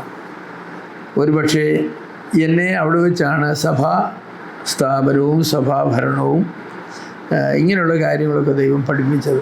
ഞാനത് ഓർത്ത് ദൈവത്തെ സ്തുതിക്കുന്നു. അതെ, റേമൂർ എന്ന് പറയുന്ന ആളൊരു വലിയ മനുഷ്യനാണ്. അദ്ദേഹം പട്ടാളത്തിലെ ഒരു ലഫ്റ്റനൻറ്റ് കേണലാണ്. അദ്ദേഹം റിട്ടയർഡായി. അതെ, ഇവിടെ കുവൈറ്റ് വാറിൽ യുദ്ധസ്മാരത്ത് അദ്ദേഹം ആർമി അവിടുത്തെ ചാപ്ലൈനായിരുന്നു. 30 പേരെ അന്ന് സ്നാനപ്പെടുത്തി ഈ മരുഭൂമിയിൽ. അങ്ങനെ വളരെ കമ്മിറ്റ്മെൻ്റുള്ള ഒരു മനുഷ്യനായിരുന്നു അദ്ദേഹം. ഞങ്ങളിപ്പോഴും വല്ലപ്പോഴും ഒക്കെ കറസ്പോണ്ട് ചെയ്യാറുണ്ട്. ഒരു നല്ല മനുഷ്യൻ. അപ്പോൾ ദൈവം ഇങ്ങനെ അനേകരെ എൻ്റെ ജീവിതത്തിലേക്ക് ഉപയോഗിച്ചു എന്നാണ് പറഞ്ഞത്. അനേകരെ. തിരുവനന്തപുരത്തുകാരനായിരുന്നു. തിരുവനന്തപുരത്തല്ല, അന്ന് BP ജേക്കബ് സാറ് മൈസൂർ വേല ചെയ്യാണ്. മൈസൂരിൽ നിന്നും കൊണ്ടുവന്നു. അപ്പോൾ ആ മനുഷ്യനൊരു പ്രത്യേക ബന്ധമുണ്ട്. എൻ്റെ അമ്മയുടെ ടീച്ചറായിരുന്നു. അതുകൊണ്ട് അവിടെ നാട്ടിൽ വന്ന വീട്ടിൽ വരും. എൻ്റെ അപ്പച്ചനുമായിട്ട് വലിയ സ്നേഹമായിരുന്നു. അങ്ങനെ അവിടെ വരും. അദ്ദേഹം സുവിശേഷം പറഞ്ഞാണ് ഞാൻ രക്ഷിക്കപ്പെട്ടത്. TK ശിവലി ഞങ്ങളുടെ സഭയിലെ ഉപദേഷ്ടാവായിരുന്നു. അദ്ദേഹമാണ് എന്നെ സ്നാനപ്പെടുത്തിയതും ഈ പ്രസംഗ പീഠത്തിലേക്ക് എന്നെ നയിച്ചതും. പിന്നെ സൺഡേ സ്കൂൾ ടീച്ചിങ്ങിൽ എൻ്റെ ടീച്ചിങ് എബിലിറ്റി വേറൊരാളിൽ കൂടിയാണ് ഞാൻ മനസ്സിലാക്കിയത്. അങ്ങനെ ഓരോരോ സാഹചര്യങ്ങളിൽ ചെന്നുപെട്ടു. അതാത് സാഹചര്യങ്ങളിൽ ദൈവം ആവശ്യമായിരിക്കുന്ന കൃപകളെ തന്നു. നിങ്ങളുടെ ജീവിതത്തിലെ നടത്തിപ്പുകളെക്കുറിച്ചൊക്കെ നിങ്ങൾ ഓർക്കാൻ വേണ്ടിയാണ് ഞാനത് പറയുന്നത്. നിങ്ങളെ അങ്ങനെ പോലും നടത്തിയിട്ടുണ്ടോ ദൈവം? വിവാഹം പോലും അങ്ങനെയാണ്. വിവാഹം അപ്പോൾ ഞാൻ രസകരമായൊരു കാര്യം പറയും. ഞങ്ങളുടെ വീട്ടിൽ എൻ്റെ അപ്പച്ചന് ഒരുപാട് മീറ്റിങ്ങുകൾ നടത്തുന്നതാണ്. അന്ന് സോദരി സമാജം എന്ന് പറഞ്ഞൊരു പരിപാടി അപ്പച്ചനുണ്ടായിരുന്നു. ഞാൻ ഭോപ്പാലിൽ നിന്ന് നാട്ടിൽ അവധിക്കുന്ന സമയമാണ്. അപ്പോൾ സഹോദരി സമാജത്തിൻ്റെ മീറ്റിംഗ് വീട്ടിൽ വെച്ചാണ് 100ലധികം സഹോദരിമാർ വന്നു. അപ്പോൾ ഉച്ചയ്ക്ക് അവർക്കെല്ലാം ഊണ് കൊടുക്കണം. അപ്പോൾ എന്നോട് പറഞ്ഞു, മോനെ ചോറ് വിളമ്പി കൊടുക്കാൻ പറഞ്ഞു. അപ്പോൾ ഞാനിങ്ങനെ ചോറ് വിളമ്പി കൊടുത്തു. അതിൽ എൻ്റെ അമ്മായിമ്മ ഉണ്ടായിരുന്നു. ഞാൻ ഗ്രേസിനോട് പറയും, എൻ്റെ ചോറ് വിളമ്പിൻ്റെ ഗുണം കണ്ടാണ് എന്നെ മരുമോനായിട്ട് വേണമെന്ന് വിചാരിച്ചത്. കാരണം മോക്ക് പട്ടിണി കിടക്കേണ്ടി വരില്ലെന്ന് ഒരു വഴി ധരിച്ച് കാണുമെന്നൊക്കെ ഞാനിങ്ങനെ തമാശ പറയാറുണ്ട്. ഏതായാലും ആ മീറ്റിംഗ് കഴിഞ്ഞിട്ട് അവിടെ വെച്ച് തന്നെ എൻ്റെ അപ്പച്ചനോട് ചോദിച്ചു, ഞങ്ങളുടെ മകൾക്ക് വേണ്ടി ആലോചിച്ചത് സാർ സമ്മതിക്കുമോ എന്ന്. അതെ, അത് വേറൊരു കാര്യമുണ്ട്. അമ്മച്ചിയുടെ അനിയത്തിയാണ് എൻ്റെ ഇളയപ്പൻ കല്യാണം കഴിച്ചത്. അതുകൊണ്ട് അങ്ങനെ ഒരു ബന്ധമൊക്കെ ഉണ്ടായിരുന്നു. ഏതായാലും ഈ നടത്തിപ്പുകളെക്കുറിച്ച് ഞാൻ പറയുകയാണ്. അന്ന് ആ മീറ്റിംഗ് നടക്കാനും ഞാൻ അന്ന് അവധിക്ക് അവിടെ ചെല്ലാനും ആ സഹോദരി സമാജത്തിൽ ആഹാരം വിളമ്പി കൊടുക്കാനും എന്നെ ഒന്ന് കാണാനും നോക്കാനും അവർക്ക് ഇഷ്ടപ്പെടാനും ഒക്കെ ഇടയായി. അപ്പോൾ എവിടെയെങ്കിലും ചോറ് വിളമ്പി കൊടുക്കാൻ അവസരം കിട്ടിയാൽ വിളമ്പി കൊടുത്തോളം കേട്ടോ. ചിലപ്പോൾ പിടിനെ കിട്ടിയെന്ന് വരും. നിങ്ങൾക്കാർക്കും അങ്ങനെ അവസരം ഒരുപക്ഷെ കിട്ടിക്കാണെങ്കിലായിരിക്കും. അതെ, അതിനുശേഷം ഞാൻ ആഫ്രിക്കയിലേക്ക് പോകാനാണ് നിശ്ചയിച്ചിരുന്നതെന്ന് പറഞ്ഞു. ഞാൻ എൽഡറായിരുന്ന സ്ഥലത്ത് എൻ്റെ കൂടെ എൽഡേഴ്സായിട്ട് മൂപ്പന്മാരായിട്ടുള്ള ആളുകളോട് ഞാൻ പറഞ്ഞു, എൻ്റെ വിദ്യാഭ്യാസം കഴിഞ്ഞു, ഞാൻ ഇനി ആഫ്രിക്കയിലേക്ക് പോവുകയാണെന്ന് പറഞ്ഞപ്പോൾ അവർ പറഞ്ഞു, അങ്ങനെ തീരുമാനം എടുക്കാൻ ഒക്കില്ലല്ലോ, നമ്മളങ്ങനെയല്ലല്ലോ തീരുമാനം എടുക്കേണ്ടത്, നാം പ്രാർത്ഥിച്ചിട്ട് വേണ്ടേ തീരുമാനിക്കാൻ. അവിടെ നമുക്കൊരു 3 ദിവസം ഉപവസിച്ച് പ്രാർത്ഥിക്കാമെന്ന് പറഞ്ഞു. അങ്ങനെ ഉപവസിച്ച് പ്രാർത്ഥിച്ചു. ഞങ്ങൾ 3 ദിവസം ഉപവസിച്ചു. ഞാനും മറ്റ് 2 മൂപ്പന്മാർ. ഞാനിവിടെ ആയതിനു ശേഷം മൂപ്പന്മാരാക്കപ്പെട്ടവർ റേമൂറൊക്കെ അവിടെ നിന്ന് പോയി, മറ്റ് സ്ഥലങ്ങളിലേക്ക് പോയി. ഞങ്ങളെ ഉപവസിച്ച് പ്രാർത്ഥിച്ച ശേഷം അവർ 2 പേരും അവരുടെ വ്യക്തിപരമായ അഭിപ്രായം പറഞ്ഞു. അവർ പറഞ്ഞു, പ്രാർത്ഥിച്ചിട്ട് ദൈവം ഞങ്ങളോട് സംസാരിച്ചത് നിങ്ങളൊരു 5 കൊല്ലത്തേക്കെങ്കിലും ഇന്ത്യയിൽ പോയി വേല ചെയ്യണം, അതിനുശേഷം പിന്നെ ആഫ്രിക്കയിൽ എവിടെയെങ്കിലും പൊക്കൊള്ളാൻ. മറ്റേ മൂപ്പൻ പറഞ്ഞു, ഇന്ത്യയിലേക്ക് തിരിച്ചു പോകണമെന്നാണ് ദൈവം എന്നോട് എൻ്റെ മനസ്സിൽ പറഞ്ഞത്. അപ്പോൾ ഇന്നത്തെ കാര്യമൊന്നും പറഞ്ഞില്ലെന്ന് പറഞ്ഞു. ഞാൻ പറഞ്ഞു, എൻ്റെ മൂപ്പന്മാർ നിർദ്ദേശിക്കുന്ന നിർദ്ദേശം ദൈവഹിതമാണെന്ന് ഞാൻ പൂർണ്ണമായിട്ട് വിശ്വസിക്കുന്നു, അതുകൊണ്ട് ഞാൻ ആദ്യം ഇന്ത്യയിലേക്ക് തന്നെ പോകുമെന്ന് പറഞ്ഞു. അങ്ങനെയാണ് ഞങ്ങൾ ഇന്ത്യയിലേക്ക് വന്നത്. അപ്പോൾ ദൈവത്തിൻ്റെ നടത്തിപ്പുകളെ നമുക്ക് മേൽ ദൈവം ആക്കി വയ്ക്കുന്ന ആളുകളല്ലേ നമ്മുടെ സഹപ്രവർത്തകരാണെന്ന് പറഞ്ഞാലും ഒരു സഭയുടെ മൂപ്പന്മാരാണ്, അവരുടെ ഒരു ആടാണ് ഞാൻ, അവരെൻ്റെ ആടുകളാണ്. എന്നിരുന്നെങ്കിൽ അവർ പറഞ്ഞതായിരിക്കുന്ന കാര്യങ്ങൾ മുഖവിലേക്ക് തന്നെ എടുത്തു. അങ്ങനെ എടുക്കണം കേട്ടോ. നിങ്ങളുടെ മൂപ്പന്മാരോ നടത്തിപ്പുകാരോ മിഷണറിമാരോ ആരാണോ അവർ പറയുന്ന കാര്യങ്ങളൊക്കെ മുഖവിലേക്ക് എടുക്കണം. അതിനൊന്നും നിങ്ങൾ ദൈവം അവരിൽ കൂടെയൊക്കെയാണ് സംസാരിക്കുന്നത്. ചില സമയങ്ങളിൽ നമ്മളങ്ങനെ സംസാരിക്കാറില്ല. നമുക്ക് നമ്മുടേതായിരിക്കുന്ന ഹിതമൊക്കെ നമ്മൾ എല്ലാം റെഡിയാക്കി വെച്ചിട്ട് റെഡിമേഡ് ഷർട്ട് വാങ്ങി വെക്കുന്ന പോലെ നമ്മളെല്ലാം വാങ്ങി വെച്ചിട്ടാണ് പിന്നെ പറയുന്നത്. അതെ, അങ്ങനെ പറയുമ്പോൾ ചിലപ്പോൾ നമ്മുടെ പ്ലാനിന് വിരുദ്ധമായ കാര്യങ്ങളാണ് അവർ പറയുന്നതെങ്കിൽ നമ്മൾ എന്ത് ചെയ്യണം? നമ്മൾ ചേഞ്ച് ചെയ്യണം. ദൈവം അവരിൽ കൂടെയാണ് സംസാരിക്കുന്നത്. അങ്ങനെ ദൈവം അവരിൽ കൂടെ എന്നോട് സംസാരിച്ചു. ഞങ്ങൾ ഇന്ത്യയിലേക്ക് വന്നു. തൃശ്ശൂരിൽ ഞങ്ങൾ വരാനായിട്ടുള്ളതായിരിക്കുന്ന ഒരു കാരണമെന്ന് പറയുന്നത് ഡോക്ടർ ജ്ഞാനഹരനും ഞാനും അമേരിക്കയിൽ വെച്ച് പരിചയക്കാരായിരുന്നു. അദ്ദേഹം ഇവിടെ PhD ചെയ്യുകയായിരുന്നു. ഞാൻ സെമിനാരിൽ പഠിക്കുന്ന കാലത്ത് ഞങ്ങൾ 1-2 പ്രാവശ്യം കണ്ടുമുട്ടുവാനും പരിചയപ്പെടാനും ഒക്കെ ഇടയായി. അദ്ദേഹത്തിൻ്റെ പഠിത്തം കഴിഞ്ഞിട്ട് അദ്ദേഹം ഇന്ത്യയിലേക്ക് പോവുകയാണ്. അദ്ദേഹം പറഞ്ഞു, എനിക്ക് 1-2 വർഷം ഇന്ത്യയിൽ ജോലി ചെയ്തിട്ട് പിന്നെ കർത്താവിന് വേല ചെയ്യണമെന്നാണ് താല്പര്യം എന്ന് എന്നോട് പറഞ്ഞിരുന്നു. അപ്പോൾ ഞാൻ പറഞ്ഞത് നല്ല കാര്യമാണ്.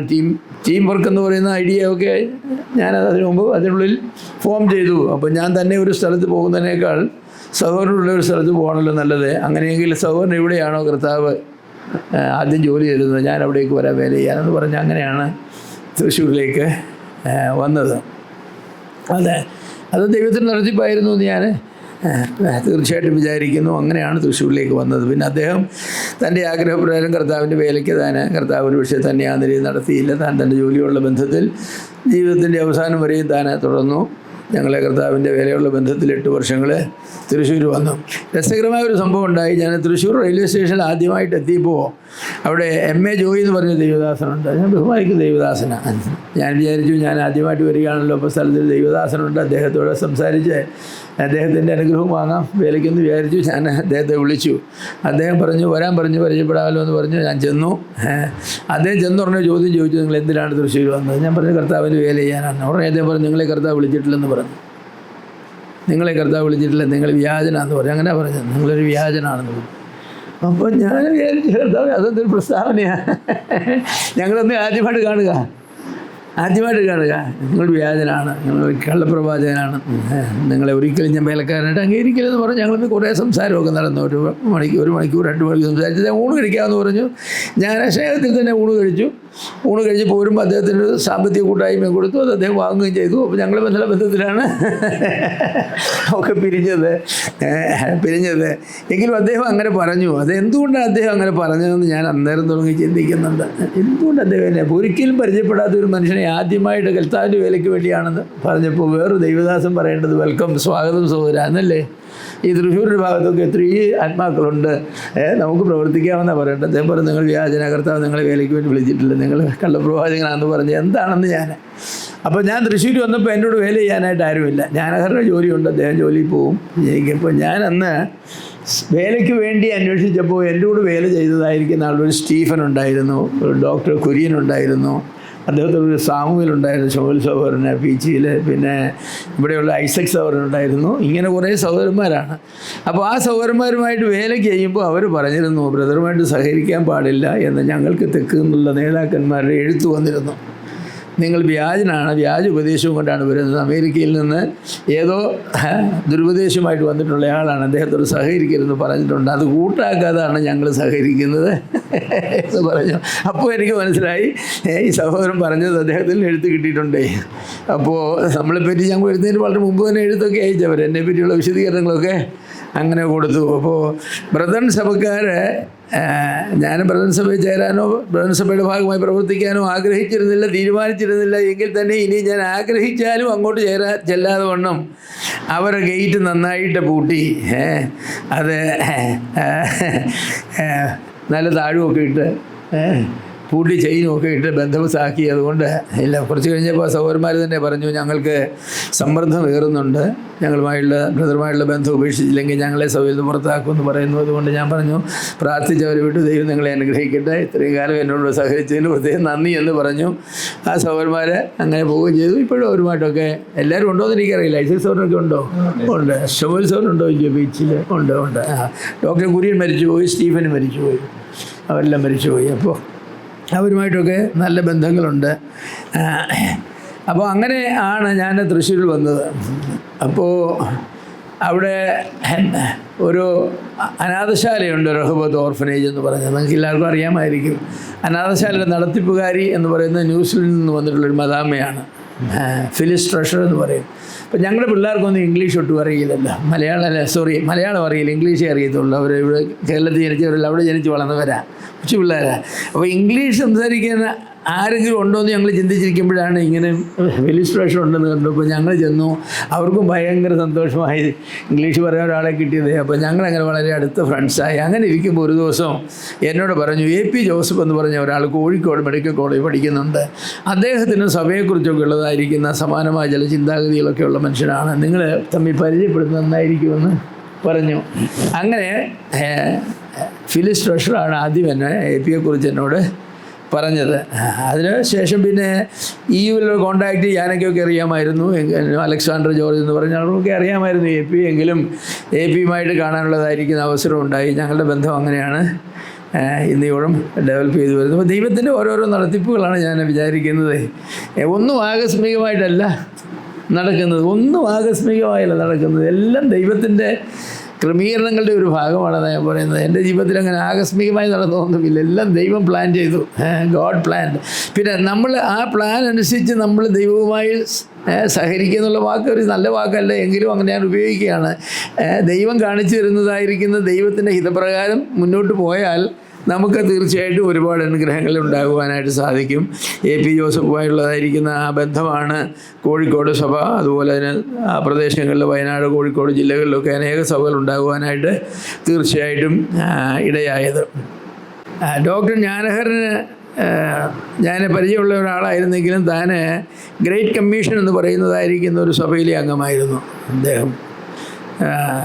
അദ്ദേഹത്തെ. അവിടുത്തെ ഒരു സഭയുടെ മൂപ്പനായിരുന്നു താൻ. അതെ, അതുകൊണ്ട് തന്നെ ഞാൻ മൂപ്പനാക്കുകയോ ഒന്നും തന്നെ ചെയ്തിട്ടില്ല തൻ്റെ ജീവിതത്തിൽ. എനിക്കെങ്ങനെ ഞങ്ങൾ സഹകരിച്ച് പ്രവർത്തിച്ചു എന്നുള്ളത് മാത്രമേ തീർച്ചയായിട്ടും ഉള്ളൂ. എങ്കിലും ഒരു നല്ല സഹോദരനായിരുന്നു താൻ. കർത്താവിൻ്റെ സന്നിധിയിലേക്ക് ചേർക്കപ്പെട്ടു. തൻ്റെ കുടുംബം, തൻ്റെ മകനും കർത്താവിൻ്റെ സന്നിധിയിലേക്ക് ചേർക്കപ്പെട്ടു. തൻ്റെ ഭാര്യ ചെന്നൈയിൽ താമസിക്കുന്നു. 2 പെൺമക്കളുണ്ട്, അവർ വിവാഹിതരായിട്ട് അവരുടെ ഭർത്താക്കന്മാരോടുകൂടെ താമസിക്കുന്നു. അങ്ങനെ ഞാൻ ദൈവത്തെ സ്തുതിക്കുന്നു. ഞങ്ങൾക്ക് ക്യാമ്പുകളൊക്കെ വരുമ്പോൾ ഒരുമിച്ച് വചനം പഠിപ്പിക്കാനും സുവിശേഷ പ്രവർത്തനങ്ങളിൽ അധികം പങ്കാളിയാകാൻ എനിക്ക് സമയം ഉണ്ടായിരുന്നില്ല. ഉത്തരവാദിത്തപ്പെട്ടൊരു ജോലിയാണ് എനിക്കുണ്ടായിരുന്നത്. അതുകൊണ്ട് വൈകിയ വേളകളിലൊക്കെ ഞങ്ങൾ പോകുമായിരുന്നു. എങ്കിലും കട്ടിളപ്പൂത്ത് വേല തുടങ്ങിയതിൻ്റെ രസകരമായ കാര്യമാണ്. ഞാൻ തൃശ്ശൂർ വന്ന് ക്ലാസ്സൊക്കെ തുടങ്ങിയപ്പോൾ MP ജോയി എന്ന് പറഞ്ഞതായിരിക്കുന്ന ആൾ എൻ്റെ ക്ലാസ്സുകൾക്ക് വരാമോ എന്ന് ചോദിച്ചു. വരാമെന്ന് പറഞ്ഞു. താൻ വന്ന് ക്ലാസ്സൊക്കെ കേട്ട് കഴിഞ്ഞപ്പോൾ തനിക്കത് ഇഷ്ടപ്പെട്ടു. അങ്ങനെ ഒരു 5-6 ക്ലാസ്സുകൾ താൻ വന്നിട്ട് ഒരു ദിവസം എന്നോട് ചോദിച്ചു, നിങ്ങളുടെ ആരാധന ഒന്ന് കണ്ടാൽ കൊള്ളാമെന്നുണ്ട്, എനിക്ക് വരാമെന്ന്. ഞാൻ പറഞ്ഞു, തീർച്ചയായിട്ടും വരാമല്ലോ, രക്ഷിക്കപ്പെട്ട് സ്നാനപ്പെട്ടവർക്ക് വരികയും സംബന്ധിക്കുകയും ചെയ്യാം. അവിടെ വന്ന് താൻ അപ്പം മുറുക്കി തിരിച്ച് നെല്ലിക്കുന്ന് സഭയിൽ ചെന്നപ്പോൾ ജോൺസൺ എന്ന് പറഞ്ഞ സഹോദരനടുത്ത് മൂപ്പന്മാരുടെ ആളാണ്. ജോൺസൺ ചോദിച്ചു, അവിടെ പോയിട്ട് അപ്പം നുറുക്കിയോ എന്ന് ചോദിച്ചു. നുറുക്കി, എന്നാൽ ഇനി ഇങ്ങോട്ട് വരണ്ട, നിങ്ങൾ അവിടെ തന്നെ എവിടെയെങ്കിലും പൊക്കോളാൻ പറഞ്ഞു. അപ്പം ജോയി വന്ന് എന്നോട് പറഞ്ഞു, ബ്രദറെ ഇങ്ങനെ പറഞ്ഞു, ഞാൻ എന്താ ചെയ്യേണ്ടത്? ഞാൻ പറഞ്ഞു, ഞങ്ങളോട് കൂടി അപ്പം നുറുക്കി എന്നുള്ള ഏക കാരണത്താൽ നിങ്ങളെ പുറത്താക്കിയെങ്കിൽ നിങ്ങൾക്ക് തുറന്ന് ഞങ്ങളോട് വരാമെന്ന് പറഞ്ഞു. അങ്ങനെയാണ് ജോയി സഹോദരൻ നമ്മുടെ കൂടെ വരാനായിട്ട് തീർച്ചയായിട്ടും ഇവിടെയായത്. അപ്പോൾ ഇങ്ങനെ ഓരോരോ നടത്തിപ്പുകൾ വന്നു. ഞാൻ തൃശ്ശൂരിലായിരുന്ന സമയത്ത് രക്ഷിക്കപ്പെട്ട ആളാണ് ജോസഫ് സേവ്യർ സഹോദരനും വത്സ സഹോദരിയും അവരുടെ മക്കളുമൊക്കെ ഇന്ന് അവരിവിടെ ഉണ്ടെന്നുള്ളതിൽ എനിക്ക് വളരെ സന്തോഷമാണ്. അതെ, പിൽക്കാലത്ത് ഞാൻ പ്രത്യേകിച്ച് പാലായിലേക്ക് വന്നപ്പോൾ ജോസഫ് സേവ്യർ സഹോദരൻ ദൈവത്തിന് മുഖാന്തരം പറയുകയാണ്, ഞാൻ തൃശ്ശൂരിൽ നിന്നും പാലായി വേറൊരു സ്ഥലത്തേക്ക് പോകണം എന്ന് തീരുമാനിച്ചു. എവിടെ നിന്ന് പോകുമ്പോൾ ജോസഫ് സേവ്യർ സഹോദരന് തീക്കോയി എന്ന് പറയുന്ന സ്ഥലത്ത് ഉള്ളതായിരിക്കുന്ന ഒരു പോളിടെക്നിക്കലാണ് ജോലി ഉണ്ടായിരുന്നത് അന്ന്. അപ്പോൾ ആ ദേശത്തെങ്ങും സഭകളൊന്നുമില്ല, സുവിശേഷ വീത സഭകളേ ഇല്ല. താൻ എറണാകുളത്തെങ്ങാണ്ട് പോയാണ് കർത്താവിനെ ആരാധിച്ചുകൊണ്ടിരുന്നത്. അപ്പോൾ താനും പറഞ്ഞു, ഇത്രയും ദൂരമില്ല, ഞായറാഴ്ച ഞങ്ങൾ പോകാൻ ബന്ധപ്പെടുന്നു. പറഞ്ഞു, ഞാൻ വരാം, നമുക്കൊട്ട് വേല തുടങ്ങാമെന്ന് പറഞ്ഞു. അങ്ങനെയാണ് ഞങ്ങൾ പാലായിക്ക് വരുന്നത്. അപ്പോൾ അതും ദൈവത്തിൻ്റെ മുഖാന്തരമാണ്. എനിക്ക് മുമ്പേ പാലായിലേക്ക് ദൈവം അയച്ചത് പ്രിയ സഹോദരനെയാണ്. അയച്ചു എന്ന് മാത്രമല്ല, അവിടുത്തെ വേലയ്ക്ക് സഹോദരൻ വളരെയധികം പ്രയോജനവും അനുഗ്രഹവുമായി തീർന്നു എന്ന് ഞാൻ നന്ദിയോടെ ഓർക്കട്ടെ. ഒരിക്കൽ മറക്കാൻ കഴിയുന്നൊരു കാര്യമല്ല. തൻ്റെ ആ സാൻഗ്വിൻ പേഴ്സണാലിറ്റി, ഭയം കൂടാതെ ആളുകളെ പോയി കാണാനും പരിചയപ്പെടാനും ഒക്കെ വളരെ ഇടയായി. അങ്ങനെ ഞങ്ങൾ ഒരുപാട് ഭവനങ്ങളിൽ പോവുകയും ഒരുപാട് സ്ഥലങ്ങളിൽ പോവുകയും ഒക്കെ ചെയ്തു. ഒരുപാട് അനുഭവങ്ങളും അവിടെ ആ പ്രദേശങ്ങളിൽ ഞങ്ങൾക്കുണ്ടായി. അങ്ങനെയാണ് ഞാൻ പാലായിലേക്ക് വന്നത്. പാലായിലേക്ക് പോകാനായിട്ട് തീരുമാനിച്ചപ്പോൾ എൻ്റെ വീട്ടുകാരും നാട്ടുകാരും നമ്മുടെ സഹോദരന്മാരും എന്നോട് പറഞ്ഞു, നിങ്ങൾ ഒരു കാരണവശാലും പാലായിലേക്ക് പോകരുത്, അവർ ഭയങ്കരന്മാരാണ്, അവർ കൊന്നുകളയുമെന്ന് പറഞ്ഞു. കത്തോലിക്കരാരും അല്ല. സൈമൺ സാറും കെ ഇ എബ്രഹാം സാറും, അതായത് IPC തുടങ്ങിയ ആൾ, അവർ പോലും വിചാരിച്ചിട്ട് ഏറ്റുമാനൂർ വന്നിട്ട് മൂവാറ്റുപുഴയ്ക്ക് പോരുക ചെയ്തത്. അവർ പാലായിക്ക് തിരിഞ്ഞില്ല. അപ്പോൾ അവരെയൊക്കെ ധൈര്യമുള്ളവനല്ലല്ലോ ബ്രദറെ, അതുകൊണ്ട് പോകരുത്, ദയവായിട്ട് പോകരുത്, ബ്രദറിന് കർത്താവിന് ആവശ്യമുണ്ട് എന്ന് പറഞ്ഞു. ഞാൻ പറഞ്ഞു ഏതായാലും ഒന്ന് പോയി നോക്കട്ടെ, മാക്സിമം അവർക്ക് ചെയ്യാവുന്നത് കൊല്ലുക എന്നുള്ളതല്ലേ ഉള്ളൂ, നമ്മളതിനു വേണ്ടി ഇറങ്ങിയ ആളുമല്ലേ. പിന്നെ ഇല്ല, അവിടെ എനിക്ക് പരിചയമുള്ള ഒരു സഹോദരൻ കുടുംബമുണ്ട്, വേല കൊണ്ട് രക്ഷിക്കപ്പെട്ട് വന്നവരാണ്, അവർക്കൊരു സഭ കൂടി ഇവർ ഉണ്ടായിരിക്കേണ്ടത് ആവശ്യമാണെന്ന് പറഞ്ഞ് ഞാൻ വന്നു. ഒരുപാട് അനുഭവങ്ങളുണ്ട്. പാലായിലെ അനുഭവമൊന്നും പറയാൻ നമുക്ക് സമയമില്ല. അതൊരു വലിയ അനുഭവം, ഒരുപാട് അനുഭവങ്ങളുണ്ട്. അത് മരണത്തെ ഫേസ് ടു ഫേസ് ഞാൻ മാത്രമല്ല എൻ്റെ മക്കളും കണ്ടതായിരിക്കുന്ന അനുഭവങ്ങളൊക്കെ അവിടെയുണ്ട്. അതെ, ഒരിക്കൽ എൻ്റെ മൂത്ത മകളെ റോഡിൽ തടഞ്ഞു, ഒരു 10-15 പേര് തടഞ്ഞു, ചെറുപ്പക്കാരൻ.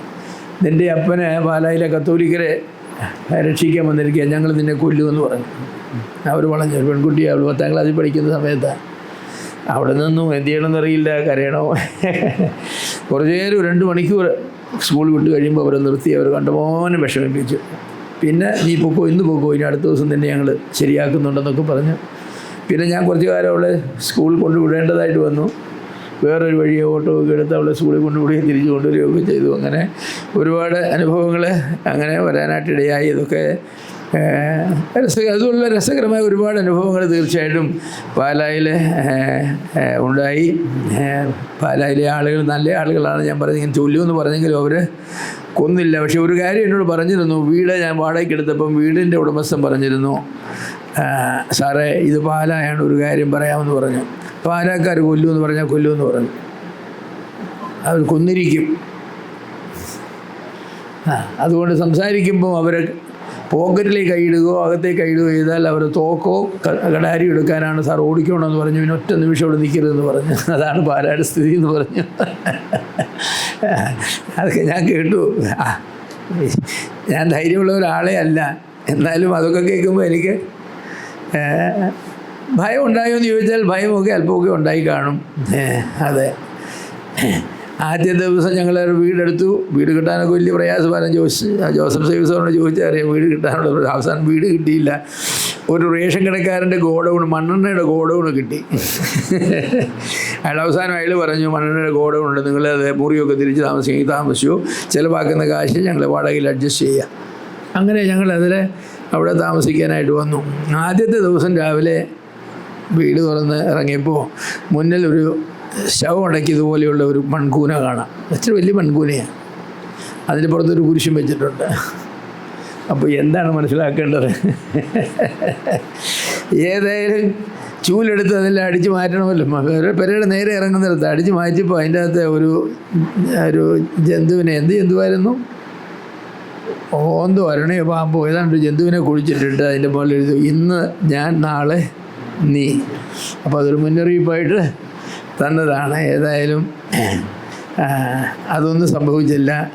അങ്ങനെ അവിടെ ഇരിക്കുന്നു. ആ വീട് തന്നത് ലൂക്കോസ് ചേട്ടൻ എന്നാണ്. ലൂക്കോസ് ചേട്ടനെ എല്ലാവർക്കും പേടിയാണ്. ഒരു വല്ലാത്ത മനുഷ്യനാണ് അദ്ദേഹം. എങ്കിലും അദ്ദേഹം ഞങ്ങൾക്ക് വീട് തന്നു. എത്ര വിളിച്ചു, ബിഷപ്പ് വിളിച്ചു, പാലാ ബിഷപ്പ് വിളിച്ചിട്ട് പറഞ്ഞു 24 മണിക്കൂറിനുള്ളിൽ അദ്ദേഹത്തെ വീട്ടിൽ നിന്ന് ഇറക്കി തരണമെന്ന് പറഞ്ഞു, ഒഴിവാക്കി തരണമെന്ന് പറഞ്ഞു. ഈ മനുഷ്യനെ ആരും വകുക്കുന്നതിനല്ല പറഞ്ഞു, അത് എൻ്റെ വീട് ആർക്ക് കൊടുക്കണം ഞാൻ നിശ്ചയിക്കുന്നു പറഞ്ഞു. മെത്തരം സഭകാര്യം നോക്കിയാൽ മതി എന്ന് പറഞ്ഞു ഇറങ്ങിപ്പോന്നു. എന്നോടൊന്ന് പറഞ്ഞു, ഇങ്ങനെ എന്നോട് പറഞ്ഞു. ഞാനും ഇങ്ങനെ മറുപടി കൊടുത്തു, മനസ്സിൽ പറഞ്ഞു, ദൈവം നിങ്ങളെ അനുഗ്രഹിക്കട്ടെ. ഞാൻ അവിടെ 7 കൊല്ലം താമസിച്ചു. അതിനുശേഷം ഞാൻ പോരുമ്പോൾ അവിടെ സഭാകുടികളും അവിടെയായിരുന്നു.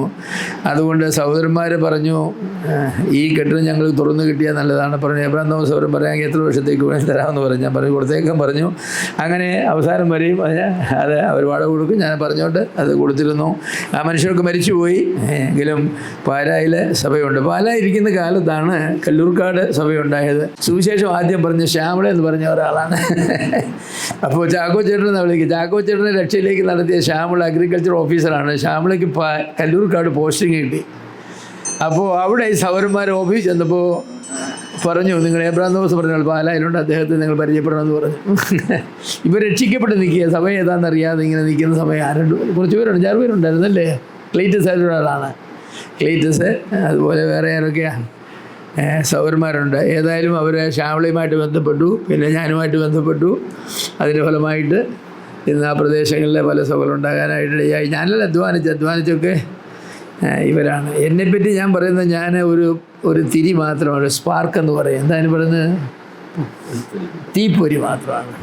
തൃശ്ശൂർ പൂരംകെട്ട് എന്തൊരു വെടിക്കെട്ട്, എന്തൊരു ഭയങ്കര വെടിക്കെട്ടാണ് അല്ലേ. ഗുണ്ടുകളും അത് ഇതെല്ലാം കഴിഞ്ഞിട്ട് എന്ത് ചെയ്യുന്നറിയാമോ? ഒരു ചെറിയ മനുഷ്യൻ അതിലൂടെ ഒരു ചെറിയ ഇതും കൊണ്ട് പോയിട്ട് ഈ തിരിക്കെല്ലാം ഇങ്ങനെ തീ കൊളുത്തി ചെളൂടിയകളെ. അത് കഴിഞ്ഞിട്ട് പടപടപട. അപ്പോൾ എല്ലാവരും പറയും ഭയങ്കര പൂത്തിരി, ഭയങ്കര വെടിക്കെട്ട്, ഭയങ്കര പൊട്ടി ഇതൊക്കെ പറയും. പക്ഷേ ആ മനുഷ്യനെ ആരെങ്കിലും ഓർക്കാറുണ്ടോ? എൻ്റെ സ്ഥാനം എന്ന് പറഞ്ഞാൽ അതാണ്. ഞാൻ പോയിടത്തെല്ലാം വെറും ഒരു തീപ്പൊരിയായിരുന്നു.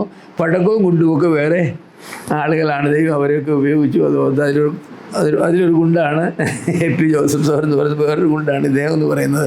പക്ഷേ തീ കൊടുത്തത് ഞാനാണ്. അത് ഞാനെപ്പോഴും പറയും. അപ്പോൾ ഒരു തീപ്പൊരി മാത്രമേ ഉള്ളൂ, എൻ്റെ പങ്ക് അത്രയേ ഉള്ളൂ. അതിൽ കൂടുതലൊന്നും ഞാൻ അവകാശപ്പെടുന്നില്ല. അങ്ങനെ പാലായിൽ ഞങ്ങൾ ജീവിച്ചിരുന്നു. അതിൻ്റെ ഫലമായിട്ട് ജീവിച്ച കാലഘട്ടത്തിൽ അനേക സഭകളുണ്ടാകാനായിട്ടിടയായി. അത് കല്ലൂർക്കാടും അതിന് ചുറ്റുമുള്ളതായിരിക്കുന്ന അനേക സഭകളുണ്ടാകാനായിട്ടിടയായി. അവിടെ 6 കൊല്ലം കഴിഞ്ഞ് ഞങ്ങൾ നാട്ടിലേക്ക് പോകാൻ ഉള്ള സാഹചര്യം വന്നു. എൻ്റെ അപ്പച്ചന് ക്യാൻസറായി. അപ്പച്ചൻ തന്നെ കാര്യങ്ങൾ നോക്കാൻ വയ്യാത്തതായിരിക്കും സാഹചര്യം വന്നു. അപ്പോൾ അപ്പച്ചനെ ഞങ്ങളുടെ കൂടെ കൊണ്ടുവന്ന് നിർത്താമെന്ന് പറഞ്ഞ് അപ്പച്ചൻ സമ്മതിക്കില്ല. അപ്പച്ചൻ പറഞ്ഞു, അത് എൻ്റെ വീട്ടിൽ തന്നെ കിടന്ന് എനിക്ക് മരിക്കണമെന്ന് നിർബന്ധമുണ്ട്. അപ്പോൾ ശരി, ഞങ്ങൾ അങ്ങോട്ട് പോയി നിവൃത്തി ഉണ്ടായിരുന്നുള്ളൂ. അതുകൊണ്ട് ഞങ്ങൾ കോഴഞ്ചേരിക്ക് പോയി കുറച്ച് കാലം കൂടെ താമസിച്ചു. അപ്പച്ചനെ 8 കിലോമീറ്റർ ദൂരമേ ഉള്ളൂ. അപ്പോൾ എല്ലാ ദിവസവും തന്നെ അപ്പച്ചനെ പോവുകയും കാണുകയും ആവശ്യമായ സാധനങ്ങളും മരുന്നുമൊക്കെ വാങ്ങിച്ചു കൊടുക്കുകയൊക്കെ ചെയ്യും. അങ്ങനെ അപ്പച്ചനെ അവിടെ ഞങ്ങളെ ശുശ്രൂഷിച്ചുകൊണ്ട് ഇരുന്നു. അതിനുശേഷം അപ്പച്ചനോട് കൂടെ വന്ന് താമസിക്കാൻ പറയുമ്പോൾ അപ്പച്ചൻ എന്ത് ചെയ്താൽ വരികയില്ല. അപ്പച്ചൻ ഭയങ്കരനാണ്. അപ്പച്ചൻ പറയും, നിൻ്റെ കൂടെ വന്ന് ഞാൻ താമസിക്കില്ലടാ എന്ന് പറഞ്ഞു. എന്താ അപ്പച്ചൻ ചോദിച്ചു, എടാ ഞാൻ ഭയങ്കര ശക്തനായ ഒരു മനുഷ്യനാണ്, നീ എന്നേക്കാൾ ശക്തനായ ഒരു മനുഷ്യനാണ്, നമ്മൾ തമ്മിൽ വഴക്കുണ്ടാക്കുമെന്ന് പറഞ്ഞു. അതുകൊണ്ട് ഞാൻ താമസിക്കില്ലെന്ന് പറഞ്ഞു. താമസിക്കാനൊരു സമയം വരുമെന്ന് പറഞ്ഞു. അന്നേരം ഞാൻ നിന്നോട് പറയാമെന്ന് പറഞ്ഞു. ശരി അപ്പച്ചൻ പറഞ്ഞാൽ മതി എന്ന് പറഞ്ഞു. ഒരു ദിവസം അപ്പച്ചൻ എന്നെ വിളിച്ച് പറഞ്ഞു, മോനെ ആ സമയം വന്നിരിക്കുന്നു എന്ന് പറഞ്ഞു. നീ പറഞ്ഞു. ഞാൻ ഭാര്യം ചെന്നു, അപ്പച്ചൻ്റെ മുറി ചെന്നു. അപ്പച്ചൻ്റെ താക്കോല്, പെൻഷൻ്റെ ബുക്ക്, ബാങ്കിലെ പാസ്ബുക്ക്, അപ്പച്ചൻ എന്തെല്ലാം ഉണ്ടോ എല്ലാം കൊണ്ട് നിൻ്റെ കൈ വെച്ചു പറഞ്ഞു, ഇനി ഈ വീടും സ്വത്തും എനിക്കുള്ളതെല്ലാം നിൻ്റേതാണ്. ഞാനും അമ്മയും ഈ മുറി കിടക്കും, ഞങ്ങൾക്ക് പോലും തന്നാൽ കഴിച്ചോളാം, ഞങ്ങളൊരു കാര്യത്തിൽ ഇടപെടുകയില്ലെന്ന് പറഞ്ഞു. പിന്നെ എന്തെങ്കിലും ആലോചന ചോദിച്ചാൽ ഞങ്ങളത് പറഞ്ഞു തരാം, അത്രയേ ഉള്ളെന്ന് പറഞ്ഞു. അപ്പച്ചൻ അങ്ങനെ ചെയ്തിട്ടുള്ളൂ കേട്ടോ. പക്ഷേ അപ്പച്ചൻ അവസാനം വരെയും വളരെ സന്തോഷമായിരുന്നു, അമ്മയും വളരെ സന്തോഷമാണ്. അപ്പച്ചൻ ഭയങ്കര സ്ട്രിക്റ്റായിട്ടുള്ള ഒരാളായിരുന്നു. അപ്പച്ചനെ പറ്റി എനിക്ക് പറയണം. അപ്പച്ചനെ പ്രസാദിപ്പിക്കണേ വലിയ പ്രയാസമാണ്. അപ്പച്ചൻ ആഹാര കാര്യങ്ങളിലൊക്കെ ഭയങ്കര നിഷ്ഠയാണ്, അതുപോലെ വേണം. അതിന് അപ്പച്ചനെ എൻ്റെ ഭാര്യയ്ക്ക് ഒഴികെ വേറെ ആർക്കും അപ്പച്ചനെ പ്രസാദിപ്പിക്കാൻ സാധിക്കില്ല. അതെ, സന്ധ്യയ്ക്ക് കിടക്കുന്നതിന് മുമ്പ് ചോദിക്കും, അപ്പച്ച നാളെ രാവിലെ എന്താ അപ്പച്ചന് കഴിക്കാൻ വേണ്ടത്? എന്തുകൊണ്ട് മോളെ എന്നാ വിളിക്കുക? എന്തുകൊണ്ട് മോളെ? അപ്പച്ച അപ്പം ഉണ്ടാക്കാം, ദോശ ഉണ്ടാക്കാം, ഇഡ്ഡലി ഉണ്ടാക്കാം, പുട്ടുണ്ടാക്കാം, പിന്നെ ഇങ്ങനെ 5-6 കാര്യം പറയും. ശരി, കറി എന്തുകൊണ്ട് മോളെ? കറി ഇത് വെക്കാം, ഫിഷ് കറി വേണേൽ ഫിഷ് കറി വെക്കാം, ചിക്കൻ കറി വേണേൽ ചിക്കൻ കറി വെക്കാം, സാമ്പാർ വേണേൽ സാമ്പാർ ഉണ്ടാക്കാം, ഇങ്ങനെ പറയും. അപ്പച്ചൻ തിരഞ്ഞെടുക്കുന്ന 2 കാര്യങ്ങൾ റൈസ് ഉണ്ടാക്കിക്കൊണ്ട് കൊടുക്കും. വളരെ സന്തോഷമായിട്ട് അപ്പച്ചൻ കഴിക്കും, ഒരു പരാതിയില്ല.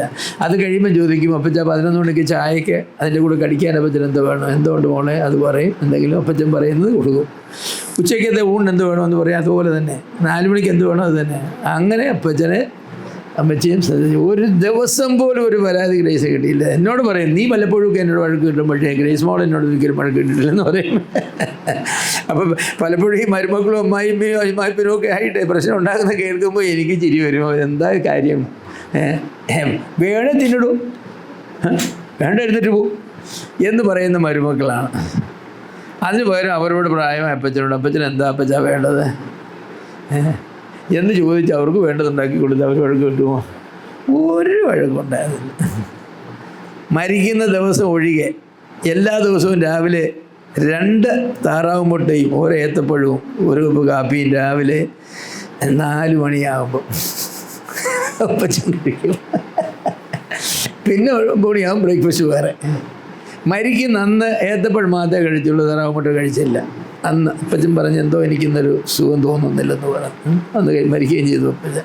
അപ്പച്ചന് ഒരു പരാതി ഉണ്ടായില്ല, അമ്മയ്ക്ക് ഒരു പരാതി ഉണ്ടായില്ല. അപ്പച്ചൻ മരിക്കുന്നതിന് മുമ്പ് ഇതിനിടയിൽ ഞാൻ ആഫ്രിക്കയ്ക്ക് പോയി. അപ്പച്ചൻ വളരെ സീരിയസ് ആയിരിക്കുകയാണ്, വയസ്സ് വാർദ്ധക്യമായി. ക്യാൻസറൊക്കെ അപ്പച്ചൻ വന്നതൊക്കെ പുറത്തു, പ്രാർത്ഥിച്ച് ദൈവം സൗഖ്യം കൊടുത്തു എന്ന് ഞാൻ വിശ്വസിക്കുന്നു. 2 മാസം കഷ്ടിച്ച് ജീവിക്കുമെന്ന് പറഞ്ഞ ഡോക്ടറെ പിന്നെ കാണേണ്ടതായിട്ട് വന്നില്ല. 7 വർഷം അപ്പച്ചൻ ജീവിച്ചു. ക്യാൻസർ കൊണ്ടല്ല അപ്പച്ചൻ മരിക്കുന്നത്. അപ്പോൾ അപ്പച്ചൻ മരിക്കുന്നതിന് 1 മാസം മുമ്പ് ഞാൻ പറഞ്ഞു, അപ്പച്ചൻ ഞാൻ ആഫ്രിക്ക വരെ പോകാമെന്ന് പറഞ്ഞു. അപ്പോൾ പറയട്ടെ, ഈ പ്രായമായിരിക്കുന്ന ഞാൻ ഏത് ദിവസം മരിക്കും, നീ മാത്രമേ എനിക്കുള്ളൂ, നീ പോയാൽ എങ്ങനെ? അപ്പം ഞാൻ പറഞ്ഞു, ഞാൻ ലോകത്തിൻ്റെ ഏത് ഭാഗത്ത് പോയാലും ഞാൻ തിരിച്ചു വന്നെങ്കിലേ അപ്പച്ചൻ മരിക്കത്തുള്ളൂ. അപ്പച്ചൻ്റെ കണ്ട് ഞാനായിരിക്കും തിരുമ്മി അടയ്ക്കുന്നത്. നിനക്ക് അത്ര ഷൂറാതെ പൊക്കോളം പറഞ്ഞു. ഞാനങ്ങനെ 2 മാസത്തേക്ക് ആഫ്രിക്കയിൽ പോയി. 1 മാസം കഴിഞ്ഞപ്പോൾ ഒരു ദിവസം രാവിലെ ഞാൻ എഴുന്നേറ്റ് എൻ്റെ സഹപ്രവർത്തനോട് പറഞ്ഞു, ഫിലിപ്പേ ഞാൻ തിരിച്ചു പോകാമെന്ന് പറഞ്ഞു. എന്താ ഇപ്പോൾ തിരിച്ചു പോകുന്നത്? എൻ്റെ അപ്പച്ചൻ മരിച്ചുകൊണ്ടിരിക്കുകയെന്ന് പറഞ്ഞു. അത് എഴുത്ത് വന്നോ? ഇല്ല. ടെലഗ്രാം വന്നോ? ഇല്ല. ഫോൺ വന്നോ? ഇല്ല. പിന്നെ എങ്ങനെയാണ് അറിഞ്ഞത്? ദൈവം എന്നോട് പറഞ്ഞെന്ന് പറഞ്ഞു. ഞാൻ കാര്യമൊക്കെ ചുരുക്കി പറയുകയാണ്. ഞാൻ വന്നപ്പോൾ അപ്പച്ചൻ ബോധമില്ലാതെ കിടക്കുകയാണ് ആശുപത്രിയിൽ, ICUവിൽ ബോധമില്ല. അപ്പോൾ ICUവിലാണെങ്കിൽ ഡോക്ടർ പറഞ്ഞിരുന്നു വേറെ ആരും രോഗികൾ ICUവിലായിരുന്നു, അതുകൊണ്ട് നിങ്ങൾ കയറി പ്രാർത്ഥിക്കുകയോ, അപ്പച്ചൻ മരിച്ചുകൊണ്ടിരിക്കുക എന്ന് പറഞ്ഞു. ഞാൻ വന്നപ്പോൾ അപ്പച്ചൻ എല്ലാവരും ചുറ്റുമുണ്ട്. അപ്പച്ചൻ കണ്ണ് തുറക്കാതെ ഇങ്ങനെ കിടക്കുന്ന ഉച്ചയായപ്പോൾ തുടങ്ങി. ഞാൻ വന്ന് അപ്പച്ചോ എന്ന് വിളിച്ചു. അപ്പച്ചൻ കണ്ണ് തുറന്ന് നോക്കി. അപ്പച്ചൻ മോനിഞ്ഞ് വന്നു എന്ന് പറഞ്ഞാൽ മോനെന്നാണ് വിളിക്കുന്നത്. മോനിങ്ങി വന്നു എന്ന് പറഞ്ഞു. എന്നെ നോക്കി നന്നായിട്ടൊന്ന് ചിരിച്ചു. അപ്പച്ചൻ കണ്ണു അടച്ചു.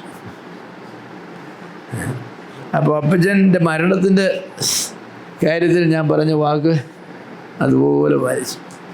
അമ്മ കുറച്ചുകൂടെ പിന്നെ 8 കൊല്ലം കഴിഞ്ഞ് 5 കൊല്ലം കഴിഞ്ഞ് അമ്മ മരിക്കുന്നത്. അമ്മ മരിക്കുമ്പോഴും ഞാൻ ബാംഗ്ലൂർ പോയിരിക്കുകയാണ്. രാവിലെ 7 മണിയായപ്പോൾ ബാംഗ്ലൂർ ട്രെയിൻ വന്നു. ഞാൻ വീട്ടിൽ പെട്ടെന്ന് ചെന്നാൽ ഉടനെ അമ്മയുടെ മുറിയിലേക്കാണ് ചെല്ലുന്നത്. അമ്മയുടെ മുറി ചെന്ന് കാലും കൈയൊക്കെ നോക്കി തണുത്തിരിക്കുന്നു. ഗ്രേസിനോട് പറഞ്ഞു, ഗ്രേസ് പറഞ്ഞു അമ്മ മരിക്കുകയാണെന്ന് തോന്നുന്നു പറഞ്ഞു.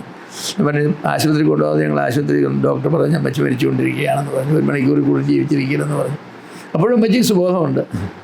അമ്മച്ചിയോട് വിളിച്ചു വർത്താനമൊക്കെ പറഞ്ഞു. ഞാൻ വന്നു. 1 മണിക്കൂർ കഴിഞ്ഞപ്പോൾ അമ്മച്ചി മരിച്ചു. അതും കണ്ണ് തിരുമ്പി അടച്ചു. ഞാൻ പറഞ്ഞു, നമ്മൾ ദൈവത്തെ പൂർണ്ണമായി വിശ്വസിക്കുകയും ദൈവത്തോട് സ്നേഹം പ്രവൃത്തിയൊക്കെ ജീവിച്ചാൽ നമ്മുടെ മാതാപിതാക്കളുടെ സമാധാനത്തിൽ അവർ മരിക്കും. എൻ്റെ അപ്പച്ചനും അമ്മച്ചിയും നല്ല സമാധാനത്തിലാണ് മരിച്ചത്. അതിൽ ഞാൻ ദൈവത്തെ സ്തുതിക്കുന്നു. എൻ്റെ ഭാര്യ അവരെ നന്നായിട്ട് നോക്കി. അത് ഓർത്ത് ഞാൻ ദൈവത്തെ സ്തുതിക്കുന്നു. അപ്പോൾ പാലായി കുറച്ച് കാലം കഴിഞ്ഞപ്പോൾ ഞങ്ങൾ ഇനി ഒന്ന് പോയാൽ എങ്ങോട്ടേലും വേറെ സ്ഥലത്തേക്ക് പോയാൽ കൊള്ളാമെന്ന് വിചാരിച്ചു. അപ്പോൾ അപ്പച്ചന് പ്രായമൊക്കെ ആയിരിക്കുന്ന കോഴഞ്ചേരിക്ക് പോകാമെന്ന് വിചാരിച്ചു, കോട്ടയത്തിന് പോകാമെന്ന് വിചാരിച്ചു. ഞാൻ കോട്ടയത്തേക്ക് പോകാനുള്ള തീരുമാനം ചെയ്തപ്പോൾ ജോയ് സാർ എന്നോടൊന്ന് പറഞ്ഞു, ബ്രദറെ കോട്ടയം എനിക്ക് തരണം, എനിക്കവിടെ ചില കോൺടാക്റ്റൊക്കെ ഉണ്ട്, ഞാൻ കോട്ടയത്തിന് പോയിക്കോളാം, ബ്രദർ വേറെ സ്ഥലം തിരഞ്ഞെടുക്കാൻ പറഞ്ഞു. അപ്പോൾ ഞാൻ പിന്നെ പറഞ്ഞു ശരി എന്നാൽ ഞാൻ കോഴഞ്ചേരിക്ക് പോയിക്കോളാമെന്ന് പറഞ്ഞു. അങ്ങനെ കോഴഞ്ചേരിക്കെന്ന് തീരുമാനിച്ചില്ല. അങ്ങനെ അവിടെ ഇരിക്കുമ്പോൾ ഞാൻ എഴുതിയൊരു ചെറിയ പുസ്തകമുണ്ട്, ഈസ് മൈ ചർച്ച് ബിബ്ലിക്കൽ. നിങ്ങൾ കണ്ടുകൊണ്ടെന്ന് അറിയില്ല. ഈസ് മൈ ചർച്ച് ബിബ്ലിക്കൽ എന്ന് പറഞ്ഞ ചെറിയ പുസ്തകമുണ്ട്. ഈ പുസ്തകം വായിച്ച ഒരു മാമ്മച്ചൻ എന്ന് പറഞ്ഞ ഒരാൾ കോഴഞ്ചേരിയിലുണ്ടായിരുന്നു. അദ്ദേഹം എന്നെ ഫോൺ ചെയ്ത് പറഞ്ഞു എനിക്ക് ബ്രദറുമായിട്ട് സംസാരിച്ചേ കൊള്ളാമെന്ന്. പറഞ്ഞു വരാൻ പറഞ്ഞു. അദ്ദേഹം വന്നു. അതിപ്പോൾ പറഞ്ഞു, ബ്രദർ ഈ പുസ്തകത്തിൽ പറയുന്ന പോലുള്ള ഒരു ലോക്കൽ ചർച്ച് കോഴഞ്ചേരിയിലുണ്ടാകണമെന്നുള്ളത് എൻ്റെ ആഗ്രഹമാണ്. ബ്രദർ കോഴഞ്ചേരിക്ക് വരുമോ എന്ന് ചോദിച്ചു. അതെ, അപ്പോൾ മാമ്മച്ചൻ പേര്, മാമ്മച്ചനപ്പച്ചൻ പ്രായമുള്ള ആളാണ്. മാമ്മച്ചൻ പറഞ്ഞു ഞാൻ വരാമെന്ന് പറഞ്ഞു. അങ്ങനെ ഞങ്ങൾ കോഴഞ്ചേരിക്ക് പോകാനുള്ള ഒരുക്കങ്ങൾ ചെയ്തു. അവിടെ ചെന്നു. അവിടെ സഭാകൂടിയൊരു തുടങ്ങി. അതെ, അങ്ങനെയാണ് പിന്നെ ചങ്ങനാശ്ശേരിയിലെ സഭ, പയ്യപ്പാടി സഭ, അതുപോലെ തന്നെ അടൂരിലെ സഭ, അയിരൂരിലെ സഭ, ഇങ്ങനെ കുറച്ച് സഭകൾ അവിടെ ഉണ്ടാകാനായിട്ട് ദൈവം ഇടയാക്കി. അങ്ങനെ ദൈവം നടത്തിയാണ് ഓരോ സ്ഥലങ്ങളിലും പോയത്. ഞങ്ങളുടെ സ്വന്തം ഇഷ്ടപ്രകാരം ഒരു സ്ഥലം തിരഞ്ഞെടുക്കാൻ ദൈവം അനുവദിച്ചില്ല. ദൈവത്തിൻ്റെ നടത്തിപ്പുകളെക്കുറിച്ച് ഞാൻ പറയുകയാണ്. ഞാൻ വിശ്വസിക്കുന്നത് ദൈവത്തിൻ്റെ വേല നമ്മൾ ചെയ്യണമെന്ന് ആഗ്രഹിക്കുമ്പോൾ നാം ദൈവത്തിൽ പൂർണ്ണമായി ആശ്രയിച്ചാൽ ദൈവം നമ്മെ വഴി നടത്തും. നമ്മുടെ ബുദ്ധി കൊണ്ടൊന്നും നമ്മൾ തീരുമാനങ്ങൾ എടുക്കേണ്ടതായിരിക്കുന്ന ആവശ്യമില്ല. ഞങ്ങൾ കോഴഞ്ചേരിയിലായിരിക്കുന്ന കാലത്ത് ബോംബെക്ക് ചില വർഷങ്ങളിലേക്ക് കടന്നുപോയി, 5 വർഷം. അതിന് കാരണമായി തീർന്നത് ചില സഹോദരന്മാർ ബോംബെയിൽ ഓൾറെഡി പ്രവർത്തനത്തിനായിട്ട് പോയിരുന്നു. അവരെ ബോംബെയിൽ ചെന്നു, പ്രവർത്തനം ആരംഭിച്ചു. എന്നാൽ അവരെന്നെ വിളിച്ചു പറഞ്ഞു, ബ്രദർ വരണം എങ്കിലേ ഇവിടുത്തെ വേല മുൻപോട്ട് പോവുകയുള്ളൂ. ഇവിടെ വചനം പഠിപ്പിക്കാൻ ആരുമില്ല. സുവിശേഷം പറയാൻ ഞങ്ങളൊക്കെ ഉണ്ട്, പക്ഷേ വചനം പഠിപ്പിക്കാൻ ആരുമില്ലെന്ന് പറഞ്ഞു. അങ്ങനെ ഞാൻ വർഷമൊന്നും എനിക്ക് ഓർമ്മയില്ല. ഞാൻ ബോംബെക്ക് പോയി 5 വർഷം ബോംബെയിലെ വസായി എന്ന് പറഞ്ഞ സ്ഥലത്തും വേറെ ചില സ്ഥലങ്ങളിലുമായിട്ട് ജീവിച്ചു. അക്കാലത്ത് പല സഭകൾ ഉണ്ടാകുവാനായിട്ടിടയായി. ബോംബെയിൽ ഇന്ന് 6-7 സഭകളുണ്ട്. അനുഗ്രഹകരമായിട്ട് പോകുന്നു. KS ജോർജ് എന്നൊരു സഹോദരനുണ്ടായിരുന്നു, ഇവിടെ പാലക്കാടൊക്കെ ഉണ്ടായിരുന്ന ആളാണ്. അദ്ദേഹം ബോംബെക്ക് വന്നിരുന്നു. ദൈവത്തിൻ്റെ നടത്തിപ്പ്. ഒരു ദിവസം ഞങ്ങളുടെ ചില സഹോദരന്മാർ ബോംബെയിലെ പ്രവർത്തനങ്ങൾ കാണാനായിട്ട് തിരിച്ചു വരുമ്പോൾ ട്രെയിനിൽ വെച്ച് ഒരു ചെറുപ്പക്കാരനെ കണ്ട് പരിചയമായി. അദ്ദേഹം പെരുമ്പാവൂരുള്ള ഒരു പെന്തക്കോസ്തുകാരുടെ ബൈബിൾ കോളേജ് ചേരാനായിട്ട് വന്നതാണ്. അങ്ങനെ അദ്ദേഹവുമായിട്ട് സംഭാഷിച്ച് വരുമ്പോൾ അദ്ദേഹം പറഞ്ഞു, അദ്ദേഹം താമസിക്കുന്നതായിരിക്കുന്ന രാജസ്ഥാനിലാണ്. ആ രാജസ്ഥാനിൽ താൻ താമസിക്കുന്നതായിരിക്കുന്ന സ്ഥലത്ത് വേല ചെയ്യാതാൽ വളരെ ഫലം ഉണ്ടാകുമെന്ന് പറഞ്ഞു. അങ്ങനെ അദ്ദേഹത്തിൻ്റെ ഉത്സാഹപ്രകാരം ഞങ്ങളുടെ ചില സഹോദരന്മാർ, എൽഡു സഹോദരനും മറ്റു ചില സഹോദരന്മാരും അവരെ രാജസ്ഥാനിലേക്ക് പോയി. അവിടുത്തെ വേല കണ്ടു. അവിടെ വേല തുടങ്ങിയാൽ പ്രയോജനമാകും എന്ന് തീരുമാനിച്ചതുകൊണ്ട് KS ജോർജ് സഹോദരനും കുടുംബവും അവിടുത്തെ വേലയ്ക്ക് വേണ്ടി അവരെ അങ്ങോട്ട് അയച്ചു. ഇന്ന് അവിടെയും 4-5 സഭകളുണ്ടെന്ന് തോന്നുന്നല്ലേ? 4 സഭകൾ. ഇന്ന് അവിടെ 4 സഭകളും 4-5 അവിടുത്തുകാരായ വേലക്കാരും ഉണ്ട്. മഹാരാഷ്ട്രയിലും അവിടെ തന്നെ അവിടുത്തുകാരായ വേലക്കാരും ഉണ്ട്, 5-6 സഭകളുമുണ്ട്. നല്ല സാധ്യതകൾ ഈ പ്രദേശങ്ങളിലെല്ലാം ഉണ്ട്. 5 വർഷം കഴിഞ്ഞപ്പോൾ ഞങ്ങൾ തിരിച്ച് വീട്ടിലേക്ക് പോകുന്നു. ഞങ്ങളുടെ പോരേണ്ടതായിരിക്കുന്ന ചില സാഹചര്യങ്ങളുണ്ടായി നാട്ടിൽ. ഞാൻ പിന്നാലെ പറയണമെന്ന് വിചാരിച്ചാണ്. ഞാൻ ഈ നാട്ടിലേക്ക്, കേരളത്തിലേക്ക് വന്നതല്ല, ഇന്ത്യയിലേക്ക് വന്നത് എന്തിനാണ് എന്ന് നിങ്ങൾ എന്നോട് ചോദിച്ചാൽ എൻ്റെ ഉത്തരം നിങ്ങൾ പ്രതീക്ഷിക്കുന്ന ഉത്തരവൊന്നും ആയിരിക്കില്ല. നിങ്ങളൊരു പക്ഷേ പറയും ഞാൻ വന്നത് ആത്മാക്കളെ തേടിയാണ്. അതെൻ്റെ മനസ്സിൽ തീർച്ചയായിട്ടും ഉണ്ടായിരുന്നു. എനിക്ക് കർത്താവേ ആത്മാക്കളെ തരണമെന്നെങ്കിലും ഞാൻ പ്രധാനമായിട്ട് പ്രാർത്ഥിച്ചത് കർത്താവേ വേലക്കാരെ തരണമെന്നാണ്. കാരണം ഇന്ത്യയുടെ സുവിശേഷവൽക്കരണം നടക്കണമെങ്കിൽ വേലക്കാർ വേണം. അപ്പോൾ വേലക്കാരെ എങ്ങനെ എഴുന്നേൽപ്പിക്കാം എന്ന ചോദ്യം എൻ്റെ മനസ്സിലെ ഒരു വലിയ ചോദ്യമായിരുന്നു. അപ്പോൾ അതിനൊരു കാര്യം എനിക്ക് മനസ്സിലായി. വേലക്കാരെ എഴുന്നേൽപ്പിക്കണമെങ്കിൽ അവർക്ക് പരിശീലനം, വചനപഠനവും പരിശീലനവും നൽകണം. അതിനുവേണ്ടി ഞാൻ ഒരു ബൈബിൾ ട്രെയിനിങ് പ്രോഗ്രാം തുടങ്ങി. അതിൽ 8 ബാച്ചുകൾ പൂർത്തീകരിക്കാനായിട്ടിടയായി. 5-6 ആദ്യത്തെ ബാച്ചാണ് ക്ലീറ്റസ് സഹോദരന്,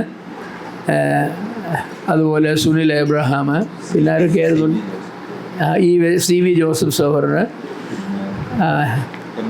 MM ജോസഫ് സഹോദരൻ, NB പ്രസാദ്, ഇവരെല്ലാം ആദ്യത്തെ ബാച്ചിൽപ്പെട്ടവരാണ്. അങ്ങനെ 8 ബാച്ചുകൾ തുടങ്ങി. അതിനുശേഷം ബോംബെയിൽ 3 ബാച്ച് ട്രെയിനിങ് പ്രോഗ്രാം അവിടെയും പൂർത്തിയാക്കി. അപ്പോൾ അവസാനമായപ്പോൾ ഇത് തുടർന്ന് നടത്തുവാനുള്ളതായിരിക്കുന്ന ഉത്തരവാദിത്തങ്ങൾ ഏറ്റെടുത്ത് നടത്താനായിട്ട് ആളുകൾ ഇല്ലാതെ വന്ന ഒരു സാഹചര്യം വന്നു. അപ്പോൾ ഞങ്ങൾ വന്നു, ഉത്തരവാദിത്തങ്ങൾ വീണ്ടും തിരഞ്ഞെടുത്തു. തുടർന്നാണ് ഈ കോവിഡൊക്കെ വന്നത്. കോവിഡ് വന്നതുകൊണ്ട് പിന്നെ ആളുകൾക്ക് അവിടെ കൂടി വരാനായിട്ട് സാധിക്കുകയില്ല എന്ന ഒരു സാഹചര്യം വന്നു. എന്നാൽ ദൈവവചനത്തിൻ്റെ പഠനം തുടരണമല്ലോ. വേലക്കാരെ എഴുന്നേൽപ്പിക്കണമെങ്കിൽ അവരെ പേഴ്സണലി ട്രെയിൻ ചെയ്യിച്ചെങ്കിലേ വെക്കും. അല്ലാതെ ഓൺലൈനിൽ കൂടി ട്രെയിൻ ചെയ്യാനൊക്കില്ല. അങ്ങനെ പഠിച്ചവരായ ഒരുപാട് ആളുകൾ ദൈവം തന്നു. അതോർത്ത് ദൈവത്തെ സ്തുതിക്കുന്നു. അതെ, ഷാർലറ്റും ശശി സഹോദരനും എൽഡോ സഹോദരനും ഇവരെല്ലാവരും അവിടുന്ന് പഠിച്ചിറങ്ങിയ ആളുകളാണ്. മിക്കവാറും എല്ലാവരും തന്നെ ഇന്ന് കർത്താവിൻ്റെ വേലയിൽ എവിടെയെങ്കിലുമൊക്കെ പ്രയോജനകരമായി വേല ചെയ്യുന്നു എന്ന് കാണുന്നത് എനിക്ക് സന്തോഷമാണ്. പിന്നെ കോവിഡ് വന്നപ്പോൾ ഈ വേല ഇനിയും തുടരാനായിട്ട് സാധിക്കുകയില്ല. ഇനി എന്ത് ചെയ്യാം എന്ന് ചിന്തിച്ചു. പ്രിയ ക്ലീറ്റസും മറ്റു സഹോദരന്മാരുമായിട്ട് അതേക്കുറിച്ച് ആലോചിച്ചപ്പോൾ ഓൺലൈനിൽ ട്രെയിനിങ് പ്രോഗ്രാം കൊടുക്കുന്നത് നന്നായിരിക്കും എന്ന് മനസ്സിലായി. അപ്പോൾ അതിൻ്റെ ഫലമായിട്ടാണ് BTS പ്രോഗ്രാം തുടങ്ങിയത്. 3 വർഷം. ആദ്യത്തെ ബാച്ചിൽ 530 പേരാണ് രജിസ്റ്റർ ചെയ്തത്. 530 പേരും ഫിനിഷ് ചെയ്തില്ല. 450 പേര് ഫിനിഷ് ചെയ്തു. അത് കഴിഞ്ഞ് രണ്ടാമത്തെ ബാച്ച് ഇപ്പോഴുണ്ട്. 300-ലധികം ആളുകൾ ആ ബാച്ചിലുണ്ട്. അത് ദൈവകൃപയാൽ തുറന്നുകൊണ്ടിരിക്കുന്നു. ഹിന്ദിയിൽ ഒരു ബാച്ച് തുടങ്ങാനായിട്ട് തീരുമാനിച്ചു. AP ജോസഫ് സഹോദരൻ മറ്റ് ഹിന്ദി അറിയാവുന്ന സഹോദരന്മാരും അതിൻ്റെ ഉത്തരവാദിത്തങ്ങൾ ഏറ്റെടുത്ത് നടത്തുന്നുണ്ട്.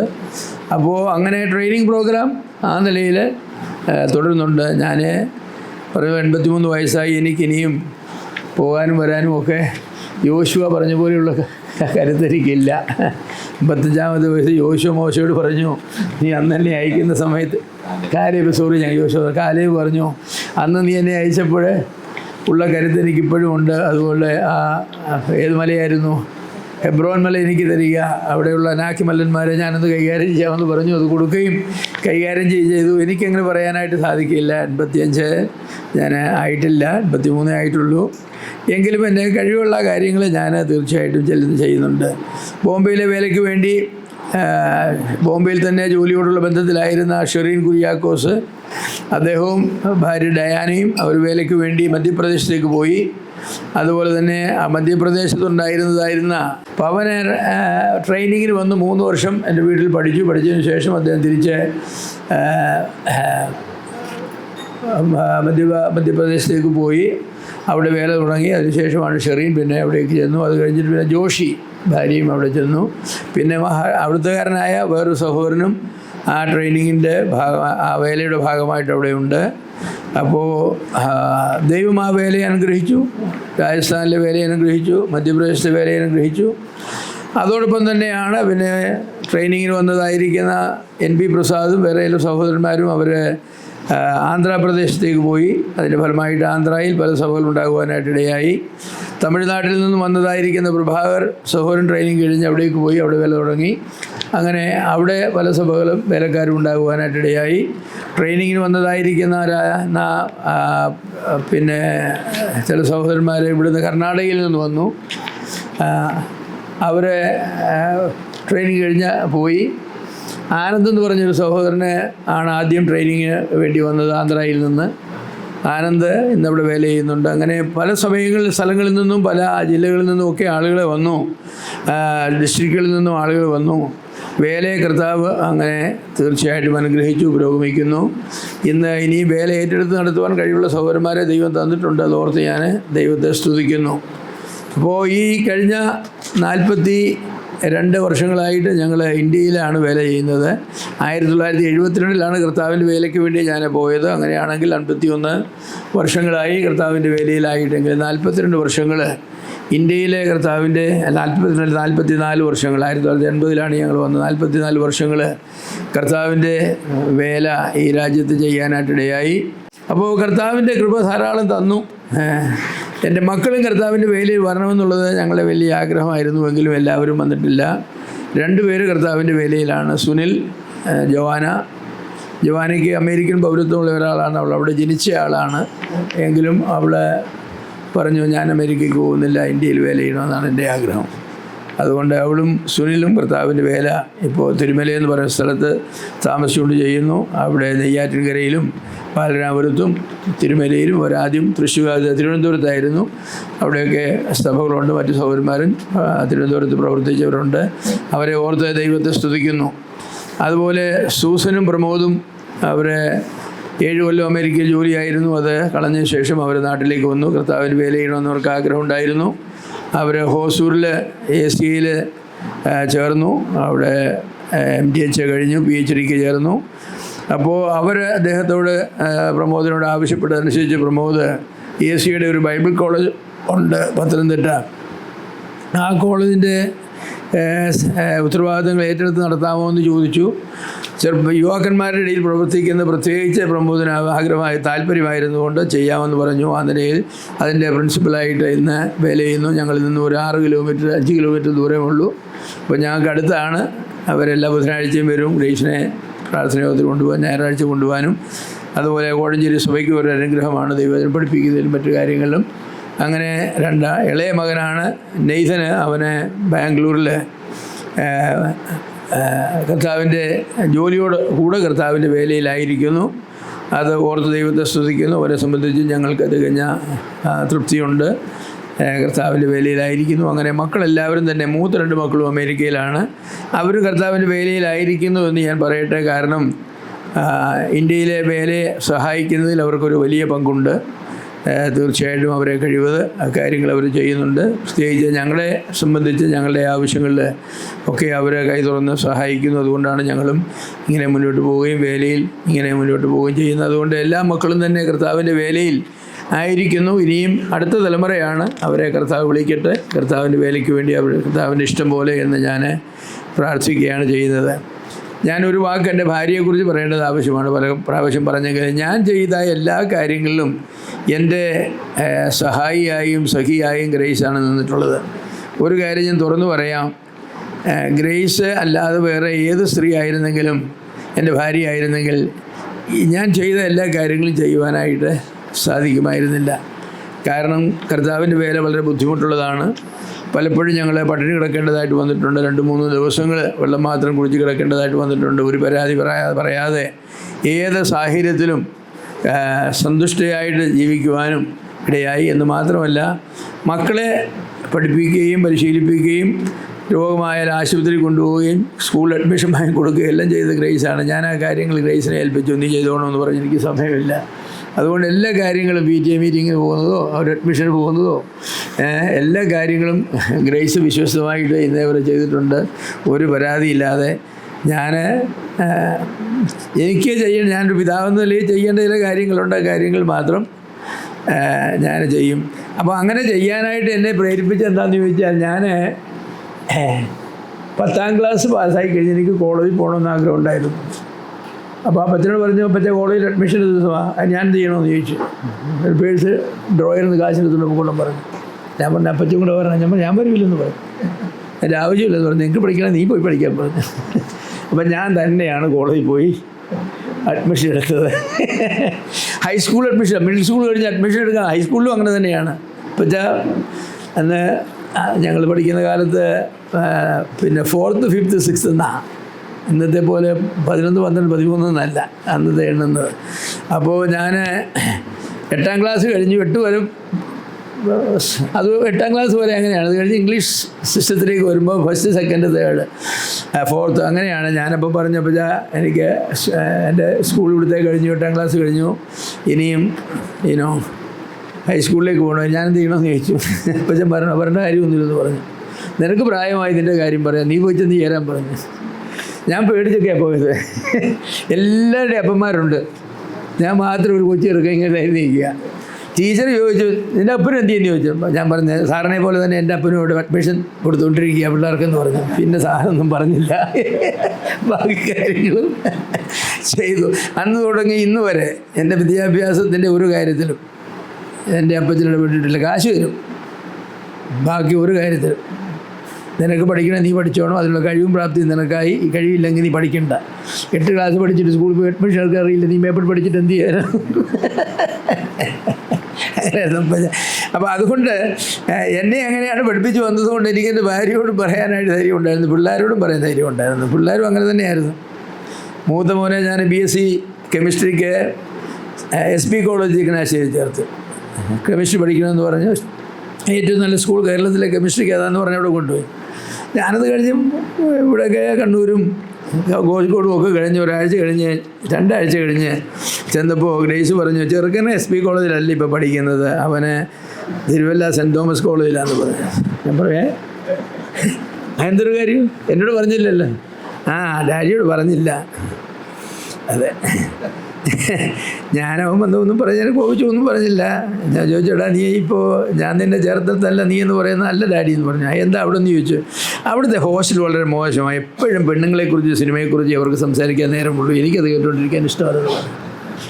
അതുകൊണ്ട് ഞാൻ കൂടുതൽ വിശ്വാസികളും ക്രിസ്ത്യൻസും ഉള്ള ഒരു കോളേജിലേക്ക് സ്ഥലം മാറി. ശരി, ഇപ്പോൾ എനിക്ക് വല്ല വഴക്ക് പറയാൻ പോകും.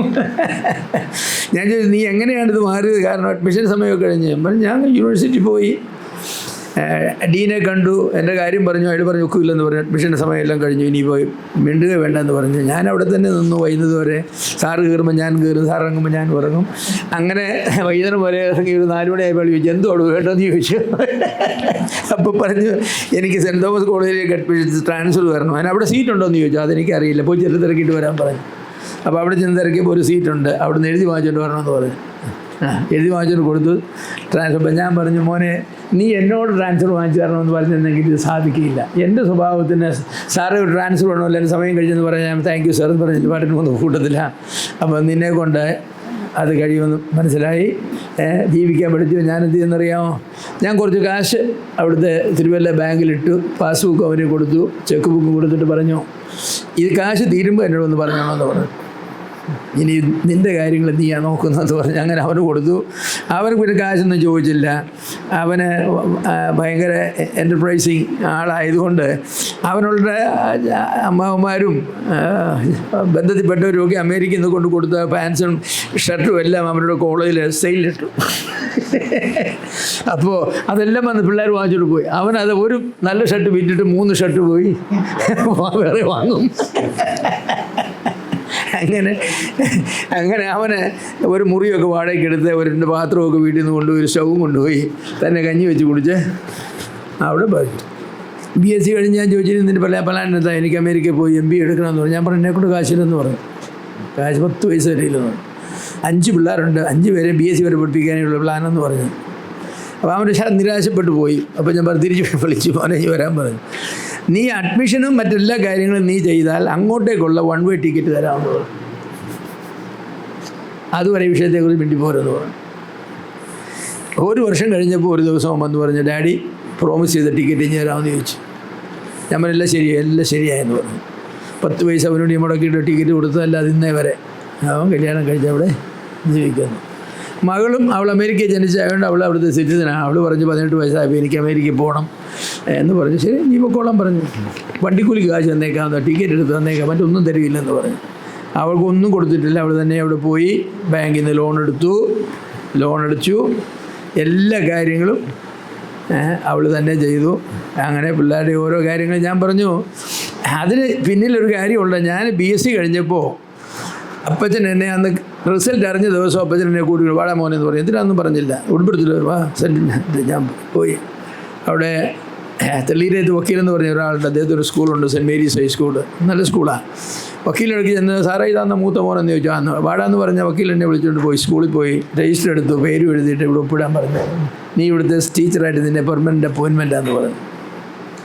നീ വിശ്വസനാണെങ്കിൽ 2-3 വർഷം കഴിഞ്ഞ് നിന്നെ ഇവിടുത്തെ ഹെഡ് മാസ്റ്റർ ആകുമെന്ന് പറഞ്ഞു. ഇനി നീ കഴിവുള്ളവനാന്ന് കണ്ടാൽ ഈ സ്കൂളിൽ നിനക്ക് തരുമെന്ന് പറഞ്ഞു. ഇപ്പച്ചൻ്റെ വലിയ സ്നേഹിതനാണ്. ഞാൻ ഒരാഴ്ച അവിടെ പഠിപ്പിച്ചു. ഒരു ദിവസം വന്ന് അപ്പച്ചൻ പറഞ്ഞു അപ്പച്ച എനിക്ക് മേപ്പോട്ട് പഠിച്ചാൽ കൊള്ളാമെന്നോ BSc കൊണ്ടിരുന്നിട്ട് കാര്യമൊന്നുമില്ല പറഞ്ഞു. അപ്പച്ചൻ പറഞ്ഞു നിനക്ക് പഠിച്ചു 10 നയ പൈസ തരില്ല, തരുന്ന പ്രശ്നമേ ഇല്ലെന്ന് പറഞ്ഞു. ഞാൻ രാത്രി പോയി കിടന്ന് കർത്താവ് എന്താ ചെയ്യുന്നത്, മേപ്പോട്ട് പഠിക്കണം. അപ്പച്ചൻ 10 പൈസ അറിയില്ല. രാവിലെ എഴുന്നേറ്റ് വന്നപ്പോൾ ചോദിച്ചു അപ്പച്ചൻ നീ എന്ത് തീരുമാനിച്ചെന്ന് ചോദിച്ചു. പോകാൻ തീരുമാനിച്ചെന്ന് പറഞ്ഞു.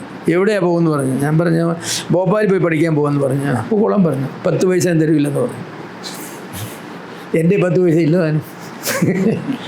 ഞാൻ എനിക്കുണ്ടായിരുന്ന 2 ഷർട്ടും മുണ്ടും ഒക്കെ എടുത്ത് അപ്പച്ചൻ ഒരു പാൻറ്റ് വാങ്ങിച്ചിട്ടുണ്ട്, അതിൻ്റെ ആവശ്യമൊന്നും ഞാൻ വാങ്ങിച്ചു തരില്ലെന്ന് പറഞ്ഞു. എൻ്റെ ഇഷ്ടപ്രകാരമല്ല നീ പോകുന്നത്, നിനക്ക് പാൻറ്റും വാങ്ങിച്ചു തരികയില്ല, ഷർട്ടും വാങ്ങിച്ചു തരികയില്ല, ഒന്നും വാങ്ങിച്ചു തരികയില്ലെന്ന് പറഞ്ഞു. റെയിൽവേ സ്റ്റേഷനിൽ ചെന്നപ്പോൾ അപ്പച്ചൻ 7 രൂപ എടുത്ത് തന്നു. ടിക്കറ്റിന് 7 രൂപയാണ്. അതെടുത്ത് തന്നിട്ട് പറഞ്ഞു ഇതുകൊണ്ട് ജീവിക്കുകയോ ചാകുകയോ എന്തുകൊണ്ടും ചെയ്തോളാം പറഞ്ഞു. ഇനി നിൻ്റെ കല്യാണം കൂടെയുള്ള എൻ്റെ ഉത്തരവാദിത്വം വേറൊരു കാര്യം ചെയ്യില്ലെന്ന് പറഞ്ഞു. ഞാൻ അങ്ങനെ 7 രൂപയും കൊണ്ട് വീട്ടിൽ നിന്ന് ട്രെയിൻ കയറിയ ആളാണ്. ഇന്നേ വരെ അപ്പച്ചനോട് 10 പൈസ പോലും വാങ്ങിയില്ല. MAക്ക് പഠിച്ചു, LLBക്ക് പഠിച്ചു, LLMന് പഠിച്ചു, എല്ലാം പഠിച്ചു. മുഴുവൻ ഞാൻ ഈ കൈ കൊണ്ട് ജോലി ചെയ്താൽ പഠിച്ചു. അപ്പോൾ അതുകൊണ്ട് എൻ്റെ പിള്ളേരോടും എനിക്ക് ധൈര്യമായിട്ട് പറയാൻ തരികയില്ല, ഇത്രയേ ഉള്ളൂ നിങ്ങൾക്ക്, ഇനി നിങ്ങൾ തന്നെ നോക്കിക്കോളാം പറയും. അതെ, അപ്പച്ചന് അറിയാവുന്നൊരു കാര്യം ഉണ്ടായിരുന്നു, അറബിക്കടലിൽ കൊണ്ട് കളഞ്ഞാൽ ഇവൻ എങ്ങനെയും രക്ഷപ്പെട്ടു പോകുന്നു. അതുകൊണ്ടാണ് അപ്പച്ചൻ അത്രയും കട്ടായം പറഞ്ഞത്.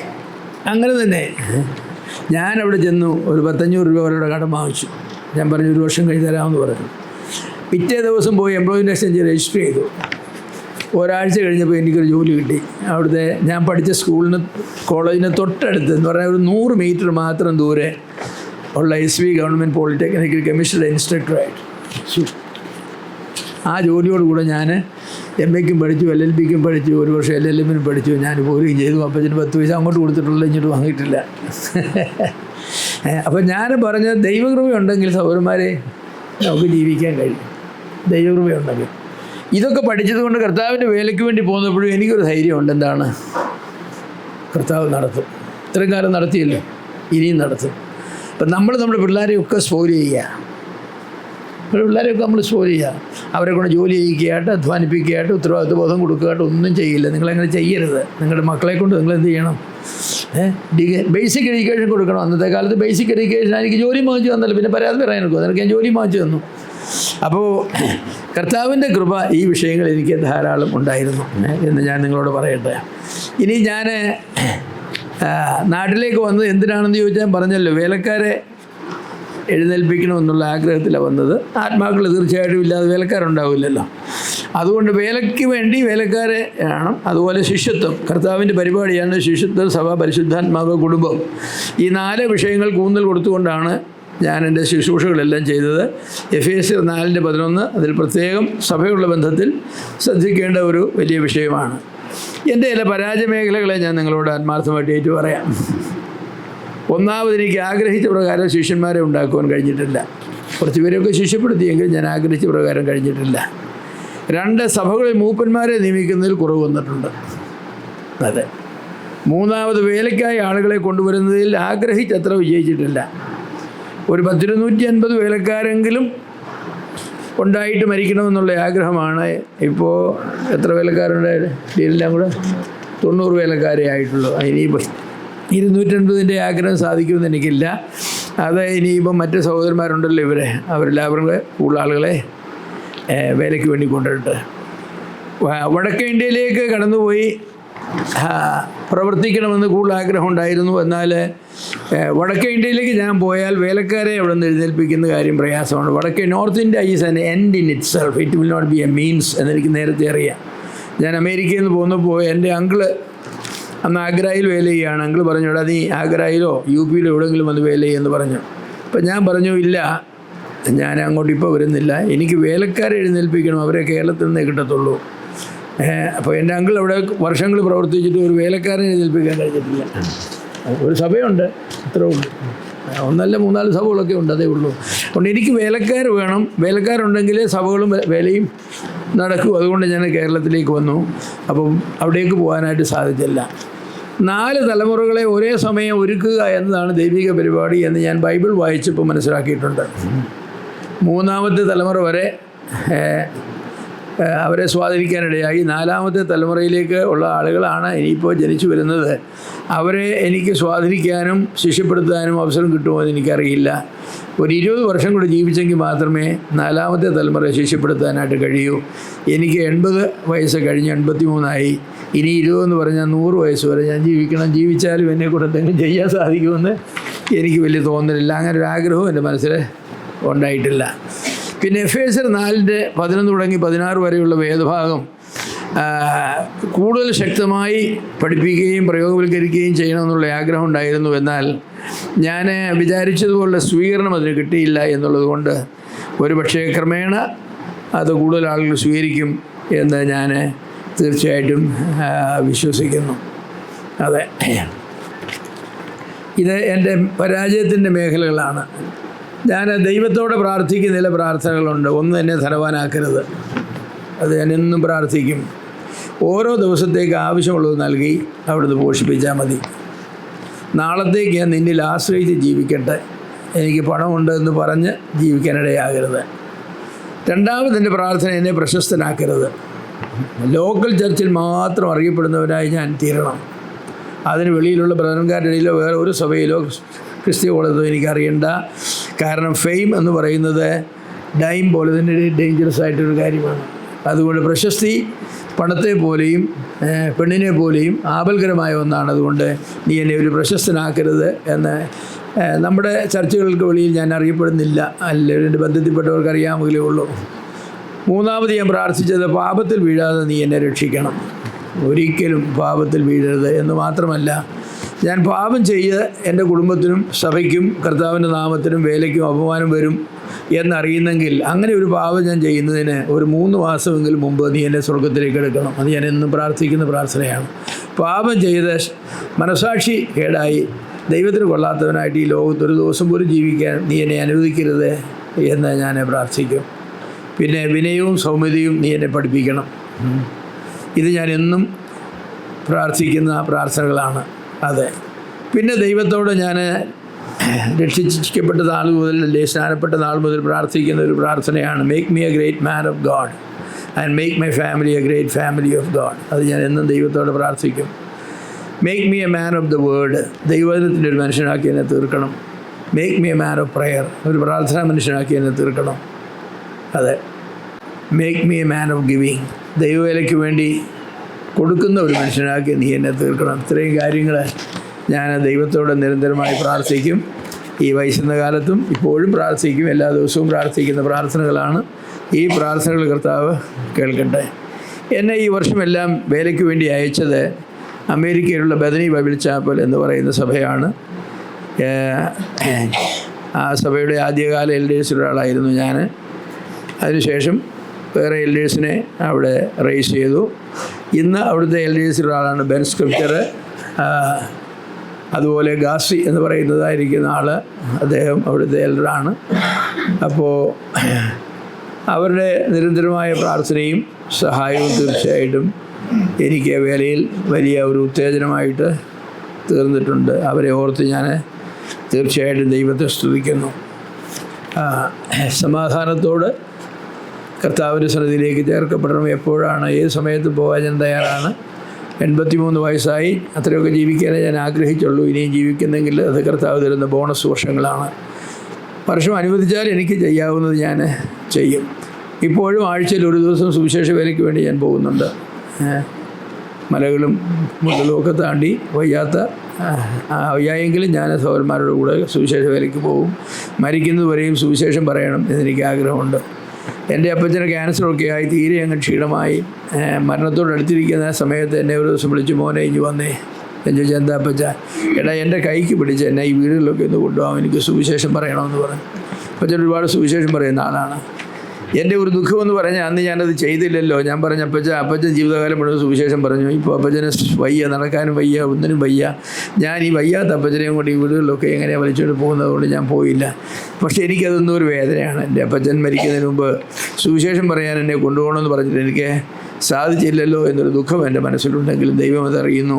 അന്ന് അപ്പച്ചന് അതിനുള്ള ആരോഗ്യം ഉണ്ടായിരുന്നില്ല എന്ന് ഞാൻ ഓർക്കുകയാണ്.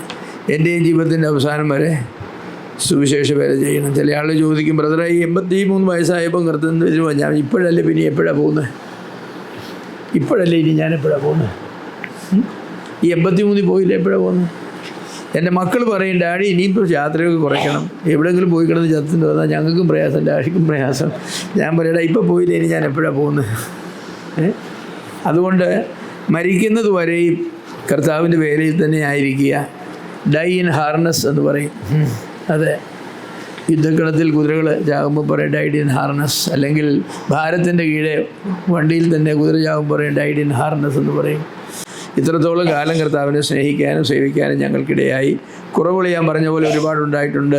എങ്കിലും ദൈവത്തിൻ്റെ കൃപ ഞങ്ങളെ താങ്ങി, ഞങ്ങളെ ശക്തീകരിച്ചു. ഞങ്ങളുടെ പരാജയങ്ങളൊക്കെ അറിയുന്ന ദൈവം ആ പരാജയങ്ങളിൽ നിന്ന് ഞങ്ങളെ ഇനിയും വിടുവിക്കുവാനായിട്ട് കഴിയും. എൻ്റെ പ്രാർത്ഥനകൾ ദൈവം കേട്ടിട്ടുണ്ട്. എന്നെ സ്ഥലമാക്കിയിട്ടില്ല, എന്നെ പ്രശസ്തനാക്കിയിട്ടില്ല. പാപത്തിൽ വീഴാതെ എന്നെ രക്ഷിച്ചു. അതെ, എന്നെ വിനയവും സൗമ്യതയും പഠിപ്പിക്കണമെന്ന് ഞാൻ ഇപ്പോഴും പ്രാർത്ഥിക്കുന്നുണ്ട്. ഞാനതൊക്കെ പഠിച്ചോന്ന് എനിക്കറിയില്ല. അതൊക്കെ ദൈവം തമ്പുരാൻ നിശ്ചയിക്കട്ടെ ഞാൻ വിനയവും സൗമ്യതയുള്ളവനാണെന്ന്. സഹോദരന്മാരെ, നിങ്ങളെയൊക്കെ ഓർത്ത് പ്രാർത്ഥിക്കുന്നുണ്ട്. സഭകളായി, വ്യക്തികളായി. ദൈവം നിങ്ങളെ അനുഗ്രഹിക്കട്ടെ. നിങ്ങൾക്ക് ഇപ്പോഴേ കർത്താവിന് വേണ്ടി വല്ലതും ചെയ്യാനൊക്കെ, കുറച്ചുകൂടെ കഴിഞ്ഞാൽ ഒന്നും ചെയ്യാനായിട്ട് സാധിക്കില്ല. അതുകൊണ്ട് നിങ്ങൾ സുവിശേഷം പറയണം, സഹോദരന്മാരെ സ്നേഹിക്കണം, സഭകളെ വിശ്വസ്ത പുലർത്തണം, ദൈവവചനം പഠിക്കണം. ദൈവവചനം പഠിക്കാൻ നിങ്ങൾക്ക് ലഭിക്കുന്ന ഏത് അവസരവും നിങ്ങൾ ഉപയോഗിക്കണം. ക്യാമ്പിലായാലും ബൈബിൾ സ്റ്റഡിയിലായാലും എവിടെയായാലും. ഞാനും എൻ്റെ കുടുംബവും ഞങ്ങൾ യഹോവയെ സേവിക്കുമെന്ന് യോശുവ പറഞ്ഞത് നിങ്ങൾക്കും പറയുവാൻ ദൈവം അനുഗ്രഹിക്കട്ടെ. എന്നെ ഇതിലേക്ക് ഇന്നത്തെ സമയത്തിൽ എന്നെ ഇങ്ങനെ വിളിക്കുകയും സംസാരിക്കാനായിട്ട് അവസരം ഒരുക്കി തരികയും ചെയ്ത AP ജോസഫിനോട് പ്രത്യേകം നന്ദിയുണ്ട്. ദൈവം തന്നെയും തൻ്റെ കുടുംബത്തെയും തൻ്റെ പേരുകളെയും ദൈവം അനുഗ്രഹിക്കട്ടെ. നിങ്ങളെല്ലാവരെയും അനുഗ്രഹിക്കട്ടെ. ദൈവനാമത്തിൽ മഹത്വം.